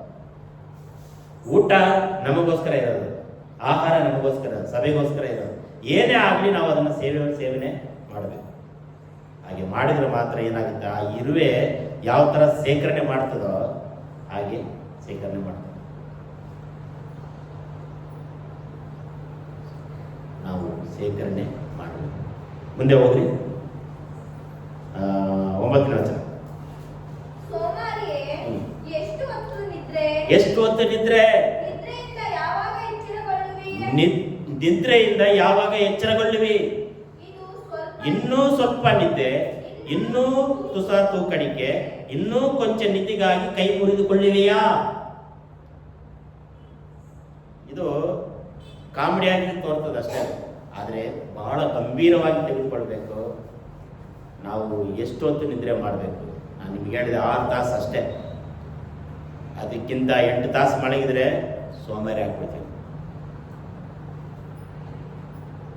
ಇನ್ನೂ ಸ್ವಲ್ಪ ನಿದ್ರೆ ಮಾಡೋಣ, ಇನ್ನೂ ಸ್ವಲ್ಪ ನಿದ್ರೆ ಮಾಡೋಣ, ಕೈ ಮುರಿದು ಕೊಳ್ಳುವಿಯಾ? ಕೆಲವರೆಲ್ಲ ಏನು ಮಾಡ್ತಾರೆ, ಹೋಗ್ಬಿಡ್ತಾರೆ. ಕೆಲವರು ನಿದ್ರೆ ಮಾಡೋರನ್ನೆಲ್ಲ ನೋಡ್ರಿ, ವಾಕ್ಯ ಅದಕ್ಕೆ ಬರೆಯಲ್ಪಟ್ಟಿದೆ ನೋಡ್ರಿ. ಯಾರನ್ನ ಸ್ವಲ್ಪ ಎಬ್ಬಿಸ್ರಿ, ನೆಟ್ಟಗೆ ಮಲ್ಕೊಂಡಿರೋನು ಏನು ಮಾಡ್ತಾನೆ, ಹಿಂಗೆ ಹಿಂಗೆ ಹಿಂಗೆ ಹೊಟ್ಟೆ ಒಳಗಡೆ ಗರ್ಭದೊಳಗಡೆ ಮಗು ಹೆಂಗೆ ಮಕ್ಕೊಂಡಿರ್ತಾ ಹಂಗೆ ಮಕ್ಕೊಂಡ್ಬಿಡ್ತಾರೆ. ಹೌದಲ್ವಾ? ಹಾಗೆ ನಮಗೆ ಕೊಟ್ಟಿರುವ ಸಮಯದಲ್ಲೇ ನಿದ್ರೆ ಮಾಡಿ ನಾವೇನು ಮಾಡಬೇಕು? ಬಡವರಾಗಬಾರ್ದು, ಶ್ರೀಮಂತರಾಗಬೇಕು. ಮುಂದೆ ನಾವು ಓದೋಣ. ಬಡತನವು ದಾರಿಗಳ್ಳನ ಹಾಗೂ ಕೊರತೆಯು ಮಂಜುಗಳ್ಳನಂತೆಯೂ ನಿನ್ನ ಮೇಲೆ ಬೀಳುವವು. ನಮ್ಮ ಮೇಲೆ ಮಂಜು ಗಳ್ಳನಂತೆಯೂ ನಿನ್ನ ಮೇಲೆ ಬಿಡುವುದು. ನೋಡ್ರಿ, ಬಡತನವು ಪ್ರಪಂಚದಲ್ಲಿ ಬಡವರು ಈ ಬಡತನದಲ್ಲೇ ಯಾಕಿದ್ದಾರೆ ಅಂತ ಹೇಳಿದ್ರೆ, ಸೇಕರಣೆ ಇಲ್ಲ, ಕೆಲಸ ಇಲ್ಲ, ಏನಿಲ್ಲ. ಅದ್ದೂರಿಯಾದ ಊಟ, ಅದ್ದೂರಿಯಾದಂಥ ಬಟ್ಟೆ ವಸ್ತ್ರಗಳು, ರೇಷ್ಮೆ ಸೀರೆಗಳು, ಬಳೆ ಇಷ್ಟು ಉದ್ದ ಹಾಕೊಂಡು ಬಂದಿರ್ತಾರೆ. ಬಂಗಾರ ನೋಡ್ಬೇಕು, 2-3 ಬಂಗಾರ ಹಾಕೊಂಡಿರ್ತಾರೆ. ಎಲ್ಲ ಸಾಲ ಮಾಡಿರ್ತಾರೆ. ಎಲ್ಲ ಬಟ್ಟೆ ಕಟ್ಟಬೇಕು, ಅದು ಕಟ್ಟಬೇಕು, ಇದು ಕಟ್ಟಬೇಕು. ವರುಮಾನಕ್ಕೆ ಮೀರಿ ನಾವೇನು ಮಾಡಬಾರ್ದು, ಯಾವ ಖರ್ಚುಗಳು ಮಾಡಬಾರ್ದು. ಇರುವುದರಲ್ಲೇ ನಾವು ತೃಪ್ತರಾಗಬೇಕು. ಇರುವುದರಲ್ಲೇ ನಾವು ತೃಪ್ತರಾದರೆ ಮಾತ್ರ ನಾವು ಬಡತನದಿಂದ ತಪ್ಪಿಸಿಕೊಳ್ಳಲು ಸಾಧ್ಯ. ಈ ನಿದ್ರೆ ಬಗ್ಗೆ ನಾವು ನೋಡೋಣ. ಯೋಹಾನ ಬರೆದ ಸುವಾರ್ತೆ, ಒಬ್ರು ಯೋಹಾನ ಬರೆದ ಸುವಾರ್ತೆ ಹೋದ್ರಿ, ಟೈಮ್ ಆಯಿತು. 11ನೇ ಅಧ್ಯಾಯ, ಯೋಹಾನ ಬರೆದ ಸುವಾರ್ತೆ 11ನೇ ಅಧ್ಯಾಯ ವಚನ 11. 11. ಈ ಮಾತುಗಳನ್ನು ಹೇಳಿದ ಮೇಲೆ ಅವರಿಗೆ, ನಮ್ಮ ಮಿತ್ರನಾದ ಲಾಜರನು ನಿದ್ರೆ ಮಾಡುತ್ತಾನೆ, ನಾನು ಅವನನ್ನು ನಿದ್ರೆಯಿಂದ ಎಬ್ಬಿಸುವುದಕ್ಕಾಗಿ ಹೋಗುತ್ತೇನೆ. ಲಾಸರನು ಏನಾಗಿದ್ದಾನೆ? ಸತ್ತುವಾಗಿದ್ದಾನೆ. ಆದ್ರೆ ಯೇಸು ಏನ್ ಹೇಳ್ತಿದ್ದಾರೆ? ನಿದ್ರೆ ಮಾಡ್ತಾ ಇದ್ದಾನೆ. ಅದು ಯಾವ ನಿದ್ರೆ? ಮರಣದ ನಿದ್ರೆ. ಕೆಲವರು ಏನ್ ಮಾಡ್ತಾರೆ, ಈ ಮರಣದ ನಿದ್ರೆ ಮಾಡ್ತಿರ್ತಾರೆ. ಈ ಪಕ್ಕದಲ್ಲಿ ಪಟಾಸು ಹೊಡೆದ್ರು ಕೂಡ ಎದ್ದಳಲ್ಲ, ಆಕ್ಸಿಡೆಂಟ್ ಆದ್ರೂ ಕೂಡ ಎದ್ದಳಲ್ಲ, ಪಕ್ಕದಲ್ಲಿ ಗಲಾಟೆ ಮಾಡ್ತಿದ್ರು ಈ ಮನುಷ್ಯ ಎದ್ದಳಲ್ಲ. ಅದು ಯಾವ ನಿದ್ರೆ? ಅದು ಮರಣದ ನಿದ್ರೆ. ರಾತ್ರಿ ಈ ಕಡೆ ತಲೆ ಇಟ್ಕೊಂಡು ಮಕ್ಕಂಡಿರ್ತಾರೆ, ಬೆಳಿಗ್ಗೆ ಎದ್ದು ಕೂಡಲೇ ಈ ಕಡೆ ತಲೆ ಇರ್ತದೆ. ಅವು ಹೆಂಗ್ ಹೋಗಿರ್ತಾನೋ, ಹೆಂಗ್ ಬಂದಿರ್ತಾನೋ, ಕೆಲವರೆಲ್ಲ ರೌಂಡ್ ಹೊಡಿತಾ ಇರ್ತಾರೆ ಹಿಂಗೆ. ನಿದ್ರೆಯಲ್ಲಿ ಸುಮಾರಿದೆ. ಮರಣದ ನಿದ್ರೆ ಇದೆ, ಗಾಢ ನಿದ್ರೆ ಇದೆ. ಗಾಢ ನಿದ್ರೆ ಮಾಡುವುದಾದ್ರೆ ನಮ್ಮಿಂದ ಏನಾದ್ರೂ ಒಂದು ಹೊರಗಡೆ ಹೋಗ್ತದೆ. ಗಾಢ ನಿದ್ರೆ, ಅರ್ಧ ನಿದ್ರೆ ಇದೆ, ಮುಕ್ಕಾಲು ನಿದ್ರೆ ಇದೆ. ನಿದ್ರೆಯಲ್ಲಿ ತುಂಬಾ ಇದೆ. ಅರ್ಧ ನಿದ್ರೆ, ಮುಕ್ಕಾಲು ನಿದ್ರೆ. ಕೆಲವು ಬಸ್ಸಲ್ಲಿ ಹೋಗ್ತಿರುವಾಗ ಅರ್ಧ ನಿದ್ರೆ ಮಾಡೋದು, ಬ್ರೇಕ್ ಹೊಡೆದಾಗ ಹಿಂಗೆ. ಅದು ಯಾವ ನಿದ್ರೆ? ಅದು ಅರ್ಧ ನಿದ್ರೆ. ಗಾಢ ನಿದ್ರೆ ಮಾಡ್ತಾರೆ ಕೆಲವರು. ಏನೇ ಶಬ್ದ ಮಾಡಿದ್ಮೇಲೆ ಎದ್ದಲ್ಲ, ಗಾಢ ನಿದ್ರೆ ಮಾಡೋದ್ರಿಂದ ನಮ್ಮಿಂದ ಏನಾದರೂ ಒಂದು ಹೊರಗೆ ಹೋಗ್ತದೆ. ಅದು ಆಶೀರ್ವಾದವಾಗಿರ್ಬೋದು, ಔಷಧಿ ಏನಾಗಿರ್ಬೋದು, ಏನಾದರೂ ಒಂದು ಹೊರಗೆ ಹೋಗ್ತದೆ. ಆದಿಕಾಂಡ ಪುಸ್ತಕ ತೆಗಿರಿ, ಆದಿಕಾಂಡ 2:21.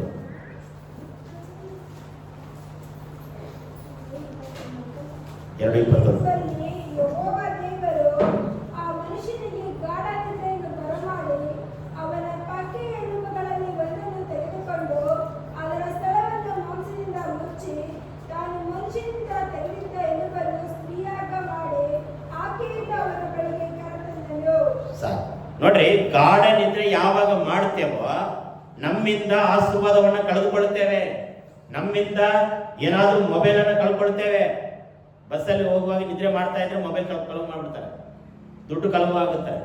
ಕಳ್ಳರು ಎಚ್ಚರಿಕೆ, ಮೊಬೈಲ್ ಸರಗಳ್ಳರು ಎಚ್ಚರಿಕೆ. ಇಲ್ಲಿ ಅಬ್ರಾಹ್ಮನಿಗೆ ಗಾಢ ನಿದ್ರೆಯನ್ನ ಬರಮಾಡಿ ಒಂದು ಪಕ್ಕೆಯನ್ನ ಎಳುಬನ್ನ ತೆಗೆದು ಒಂದು ಸ್ತ್ರೀಯನ್ನ ಮಾಡಿದ. ಅಂದ್ರೆ ಆದಾಮನಿಂದ ಒಂದು ವಸ್ತು ಹೊರಗೆ ಹೋಯಿತು. ಯಾವಾಗ? ಗಾಢ ನಿದ್ರೆ ಮಾಡುವಾಗ. ನೀವು ಯಾವಾಗ ಗಾಢ ನಿದ್ರೆ ಮಾಡ್ತೇವೋ, ಎಚ್ಚರಗೊಳ್ಳದೆ ಆರೋಗ್ಯವಾಗಿಲ್ಲದೆ ಗಾಢ ನಿದ್ರೆ ಮಾಡ್ತೇವೋ, ನಮ್ಮಿಂದ ಆಸ್ತಿಗಳು ಹೋಗ್ತದೆ, ನಮ್ಮಿಂದ ಸಮಾಧಾನ ಹೋಗ್ತದೆ, ನಮ್ಮಿಂದ ನೆಮ್ಮದಿ ಹೋಗ್ತದೆ, ನಮ್ಮಿಂದ ಶ್ರೀಮಂತಿಕೆ ಹೋಗ್ತದೆ, ನಮ್ಮಿಂದ ಹಣ ಕಾರ್ಯಗಳೆಲ್ಲ ಹೋಗ್ತದೆ. ಆದಾಮನಿಗೆ ನಿದ್ರೆ ಮಾಡಿನೇ ಪಕ್ಕೆಯನ್ನ ಒಂದು ಸ್ತ್ರೀಯನ್ನ ಮಾಡಿ ತೆಗೆದ. ಈಗ ನಿಮ್ಮಿಂದ ಆಶೀರ್ವಾದ ಹೊರಗೋಗೋದು ಕಾರಣ ಏನೋ? ನಿಮ್ಮಿಂದ ಶ್ರೀಮಂತಿಕೆ ಹೊರಗೋಗೋದು ಕಾರಣ ಏನೋ? ಗಾಢ ನಿದ್ರೆ. ನಮ್ಮ ಜೀವನಕ್ಕಿಂತ ಹೆಚ್ಚಾದ ನಿದ್ರೆ, ಸೋಮೇರಿಯ ನಿದ್ರೆ, ಮರಣದ ನಿದ್ರೆ. ಲಾಸರನು ಸತ್ತೋಗಿ ನಿದ್ರೆ ಮಾಡ್ತಾ ಇದ್ದಾರೆ. ಮರಣದ ನಿದ್ರೆ. ನಮ್ಮ ಬೈಬಲಲ್ಲಿ ಎಷ್ಟೋ ಜನರು ನಿದ್ರೆ ಮಾಡ್ತಾ ಇದ್ದಾರೆ. ಯಾಕೋಬನು ಹೋಗಿ ಕಲ್ಲು ತಲೆದಿಂಬಾಗಿಕೊಂಡು ನಿದ್ರೆ ಮಾಡ್ದ. ಯೋನನು ಮುಳ್ಳಿನ ಗಿಡದ ಮರ ಕೆಳಗೆ ಹೋಗಿ ನಿದ್ರೆ ಮಾಡ್ದ. ನಿದ್ರೆಯಲ್ಲೇ ಮಾಂಸ ಊಟವನ್ನ ದೇವರು ಕೊಟ್ಟಿದ್ದಾರೆ.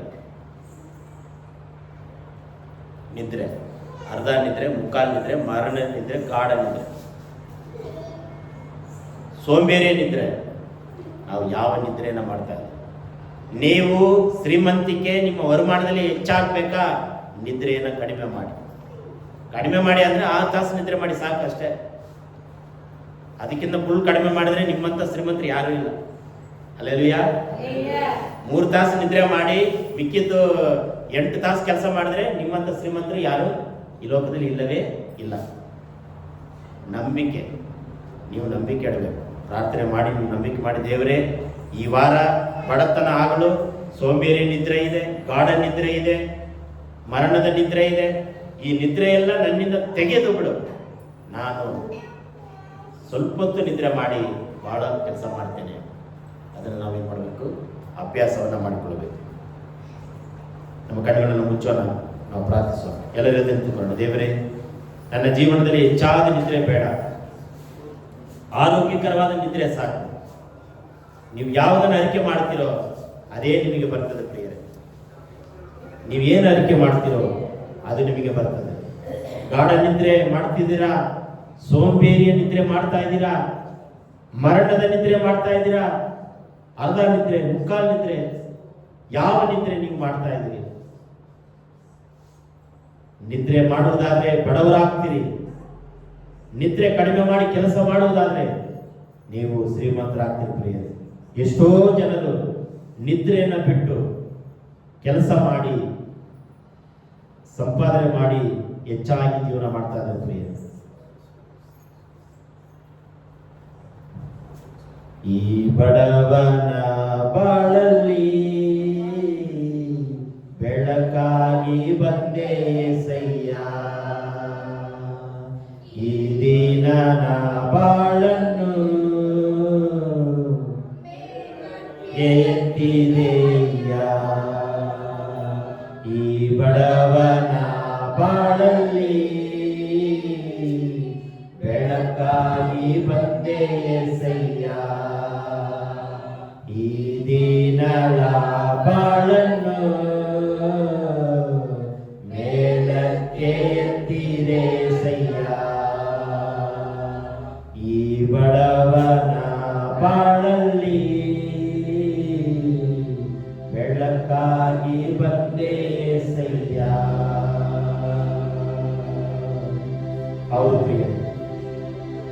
ಯಾಕೆ ಬಡತನ? ಬಡವನಾಗಿ ಇರಲು ಯೇಸು ಬಯಸ್ತಾ ಇಲ್ಲ. ನೀನು ಆಸ್ವಾದವಾಗಬೇಕು, ನೀನು ಶ್ರೀಮಂತನಾಗಬೇಕೆಂಬುದಾಗಿ ಯೇಸು ಬಯಸ್ತಾ ಇದ್ದಾರೆ. ನಿದ್ರೆ ಕಡಿಮೆ ಮಾಡು, ಕೆಲಸ ಹೆಚ್ಚಾಗಿ ಮಾಡು.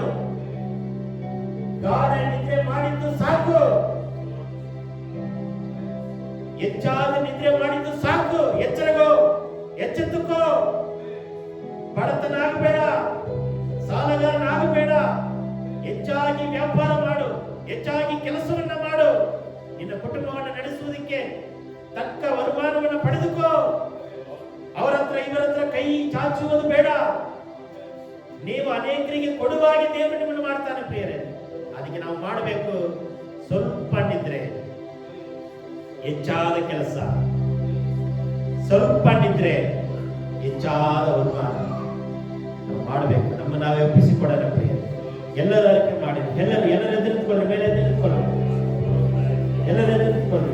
ಯೇಸುವೇ, ನಾನು ಸ್ವಲ್ಪ ನಿದ್ರೆ ಮಾಡಬೇಕು, ಹೆಚ್ಚಾದ ಕೆಲಸ ಮಾಡಬೇಕು ಎಂಬುದಾಗಿ ಅರಿಕೆ ಮಾಡೋಣ. ಯೇಸುವೇ ನಿನಗೆ ಸ್ತೋತ್ರವಾಗಲಿ, ಯೇಸುವೇ ನಿನಗೆ ಸ್ತೋತ್ರವಾಗಲಿ. ನಮ್ಮನ್ನು ಬಲಪಡಿಸು, ನಮ್ಮನ್ನು ಆಶೀರ್ವದಿಸು ಕರ್ತನೇ. ಬಡತನವು ನನ್ನನ್ನು ಬಿಟ್ಟು ತೊಲಗಲಿ, ಸಾಲಗಳು ನನ್ನನ್ನು ಬಿಟ್ಟು ತೊಲಗಲಿ, ಶಾಪಗಳು ನನ್ನನ್ನು ಬಿಟ್ಟು ತೊಲಗಲಿ. ಯಾಕೆ ಶಾಪ? ಬಡತನ ಅದು ಶಾಪವಾಗಿದೆ, ನಿದ್ರೆತನ ಅದು ಶಾಪವಾಗಿದೆ. ಹೆಚ್ಚಾಗಿ ನಿದ್ರೆ ಮಾಡಬೇಡಿ ಪ್ರಿಯರೇ. ನೀವು ಶ್ರೀಮಂತರಾಗಲು ಬಯಸ್ರಿ, ಶ್ರೀಮಂತರಾಗಲು ಬಯಸ್ರಿ ಪ್ರಿಯರೇ. ಯೇಸುವೇ ಸ್ತೋತ್ರ, ಯೇಸುವೇ ಸ್ತೋತ್ರ. ಎಲ್ಲ ಒಳ್ಳೆಯದೇ ಆಗುವುದು ದೇವಾ, ನಿನ್ನ ಪ್ರೀತಿಸಿದ ನನಗೆ. ಎಲ್ಲ ಒಳ್ಳೆಯದೇ ಆಗುವುದು ದೇವಾ, ನಿನ್ನ ಪ್ರೀತಿಸಿದ ನನಗೆ. ಕಣ್ಣು ಕಾಣಲಿಲ್ಲ, ಕಿವಿ ಕೇಳಲಿಲ್ಲ, ಮನಸ್ಸು ಊಹಿಸಲಿಲ್ಲ, ನೀ ನನಗಾಗಿಟ್ಟಿದರು. ಕಣ್ಣು ಕಾಣಲಿಲ್ಲ, ಕಿವಿ ಕೇಳಲಿಲ್ಲ, ಮನಸ್ಸು ಊಹಿಸಲಿಲ್ಲ, ನೀ ನನಗಾಗಿಟ್ಟಿದರು. ಎಲ್ಲ ಒಳ್ಳೆಯದೇ ಆಗುವುದು ದೇವಾ, ನಿನ್ನ ಪ್ರೀತಿಸಿದ ನನಗೆ.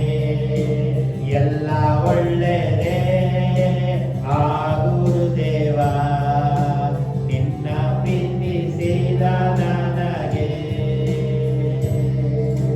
ಹೌದು, ಎಲ್ಲವೂ ಒಳ್ಳೆಯದೇ, ಆಗುವುದೆಲ್ಲ ಒಳ್ಳೆಯದೇ ಪ್ರಿಯರೇ. ಬಡತನವು ನಮ್ಮನ್ನು ಬಿಟ್ಟು ನೀಗಲಿ, ನಿದ್ರೆತನ ನಮ್ಮನ್ನು ಬಿಟ್ಟು ತೊಲಗಲಿ. ಎಚ್ಚರಿಕೆ, ಚುರುಕುತನ, ಸಾಮರ್ಥ್ಯತನ, ಆಶೀರ್ವಾದ ನಮ್ಮನ್ನ ಆವರಿಸಿಕೊಳ್ಳಲಿ. ನಿದ್ರೆಯು ನಮ್ಮನ್ನು ತೊಲಗಲಿ, ಆಶೀರ್ವಾದ ನಮ್ಮನ್ನು ಆವರಿಸಿಕೊಳ್ಳಲಿ. ವರಮಾನಗಳು ಹೆಚ್ಚಾಗಲಿ, ವ್ಯಾಪಾರಗಳು ಹೆಚ್ಚಾಗಲಿ. ಯೇಸುವೇ, ಇಲ್ಲಿ ನಿಂತಿರುವ ಕುಳಿತಿರುವ ಪ್ರತಿಯೊಬ್ಬನ ಆಶೀರ್ವಾದ ಮಾಡತಕ್ಕ. ಕಷ್ಟದಲ್ಲಿ ಬಂದಿದ್ದಾರೆ, ಸಮಸ್ಯೆಯಲ್ಲಿ ಬಂದಿದ್ದಾರೆ, ತಿರುವುದಕ್ಕೆ ಹೊಂದಿಕೊಂಡು ಹೋಗಬೇಕು, ಆಶೀರ್ವಾದ ಪಡಪಡ ಹೋಗಬೇಕು ಕರ್ತನೆ. ಎಲ್ಲ ಬಡತನಗಳು, ಎಲ್ಲ ಕೊರತೆಗಳು, ಎಲ್ಲ ನಿದ್ರೆತನ ತೆಗೆದುಹಾಕುತ್ತಾರೆ. ಬಲಪಡಿಸು, ಆಶೀರ್ವದಿಸು ಕರ್ತನೆ. ನಾವೇ ಮಾಡುವುದಕ್ಕಾಗಿ ಸ್ತೋತ್ರ. ಗದವು ಮಾನವ ಬುದ್ಧಿ ಸ್ತೋತ್ರ ನಿನಗೆ ಒಬ್ಬನಿಗೆ ಸಲ್ಲಿಸಿಕೊಡುತ್ತಾ ಈ ಸಣ್ಣ ಪ್ರಾರ್ಥನೆ ಯೇಸು ಕ್ರಿಸ್ತನ ಹೆಸರಿನಲ್ಲಿ ಬೇಡಿಕೊಳ್ಳುತ್ತೇವೆ ನಮ್ಮ ಪರಲೋಕದ ತಂದೆಯೇ. ನನ್ನ ಮನವೇ ಗುಣನ್ನು ಕೊಂಡಾಡು, ನನ್ನ ಸರಿವೆಂದುಗಳೇ ಅವರನ್ನು ಪವಿತ್ರನಾಮಕ್ಕೆ ಕೀರ್ತಿಸಲಿ. ನನ್ನ ಮನವೇ ಗುಣನ್ನು ಕೊಂಡಾಡು, ಕರ್ತನು ಮಾಡಿದ ಉಪಕಾರಗಳಲ್ಲಿ ಒಂದನ್ನು ಮರೆಯಬೇಡ. ನನ್ನ ಮನವೇ ಗುಣನ್ನು ಕೊಂಡಾಡು. ಜಯಗೊಂಡ ದೇವರಿಗೆ 3 ಸಾರಿ ಹಲ್ಲೆಲೂಯಾ, ಹಲ್ಲೆಲೂಯಾ, ಹಲ್ಲೆಲೂಯಾ, ಹಲ್ಲೆಲೂಯಾ. ತಂದೆಯಾದ ದೇವರ ಪ್ರೀತಿಯು, ಯೇಸು ಕ್ರಿಸ್ತನ ಕೃಪೆಯು, ಪರಿಶುದ್ಧಾತ್ಮನ ಅನ್ಯೋನ್ಯತೆ, ಐಕ್ಯತೆ, ಸಹವಾಸವು ನಮ್ಮೆಲ್ಲರ ಸಂಗಡ ಸದಾ ಕಾಲ ನೆಲೆಯಾಗಿರಲಿ ತಂದೆಯೇ. ಆಮೆನ್. ದೇವರು ನಿಮ್ಮನ್ನು ಆಶೀರ್ವದಿಸಲಿ, ಬಲಪಡಿಸಲಿ. ಸಮಾಧಾನದಿಂದ ಮನೆಗೆ ಹೋಗಿ ಬನ್ನಿ. Praise praise. ಮುಂದಿನ ವಾರ ತಪ್ಪದೇ ಬನ್ನಿ. Praise praise price.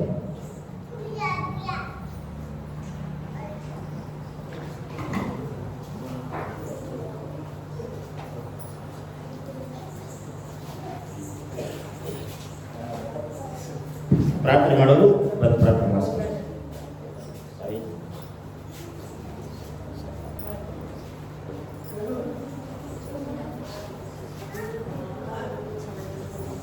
ಪ್ರೀತಿಸಲ್ಪನಾದ ದೇವರೇ, ಗಂಗಮಗಾಗಿ ನಾವು ಪ್ರಾರ್ಥಿಸ್ತಾ ಇದ್ವಿ. ಅಮ್ಮವ್ರನ್ನ ಆಶೀರ್ವಾದ ಮಾಡು.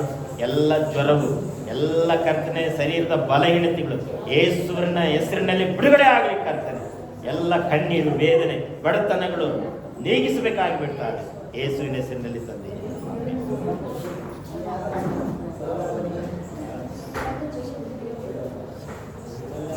ಪ್ರೀತಿಸಲ್ಪನಾದ ದೇವರೇ, ತಾಯಿಗಾಗಿ ನಾವು ಪ್ರಾರ್ಥಿಸ್ತಾ ಇದ್ವಿ. ತಾಯಿಯ ಹೃದಯವನ್ನ, ಸಂಕಟವನ್ನ, ವೇದನೆಯನ್ನ ಯೇಸುವಿನ ಹೆಸರಿನಲ್ಲಿ ಬಿಡುಗಡೆ ಮಾಡು ಕರ್ತನೆ. ಎಲ್ಲ ಬಡತನಗಳು, ಎಲ್ಲ ಕೊರತೆಗಳು ಯೇಸುವಿನ ಹೆಸರಿನಲ್ಲಿ ನೀಗಿಸಬೇಕಾಗಿ ಬಿಡ್ತಾರೆ ಯೇಸುವಿನ ಹೆಸರಿನಲ್ಲಿ ತಂದೆಯೇ, ಆಮೇಲೆ.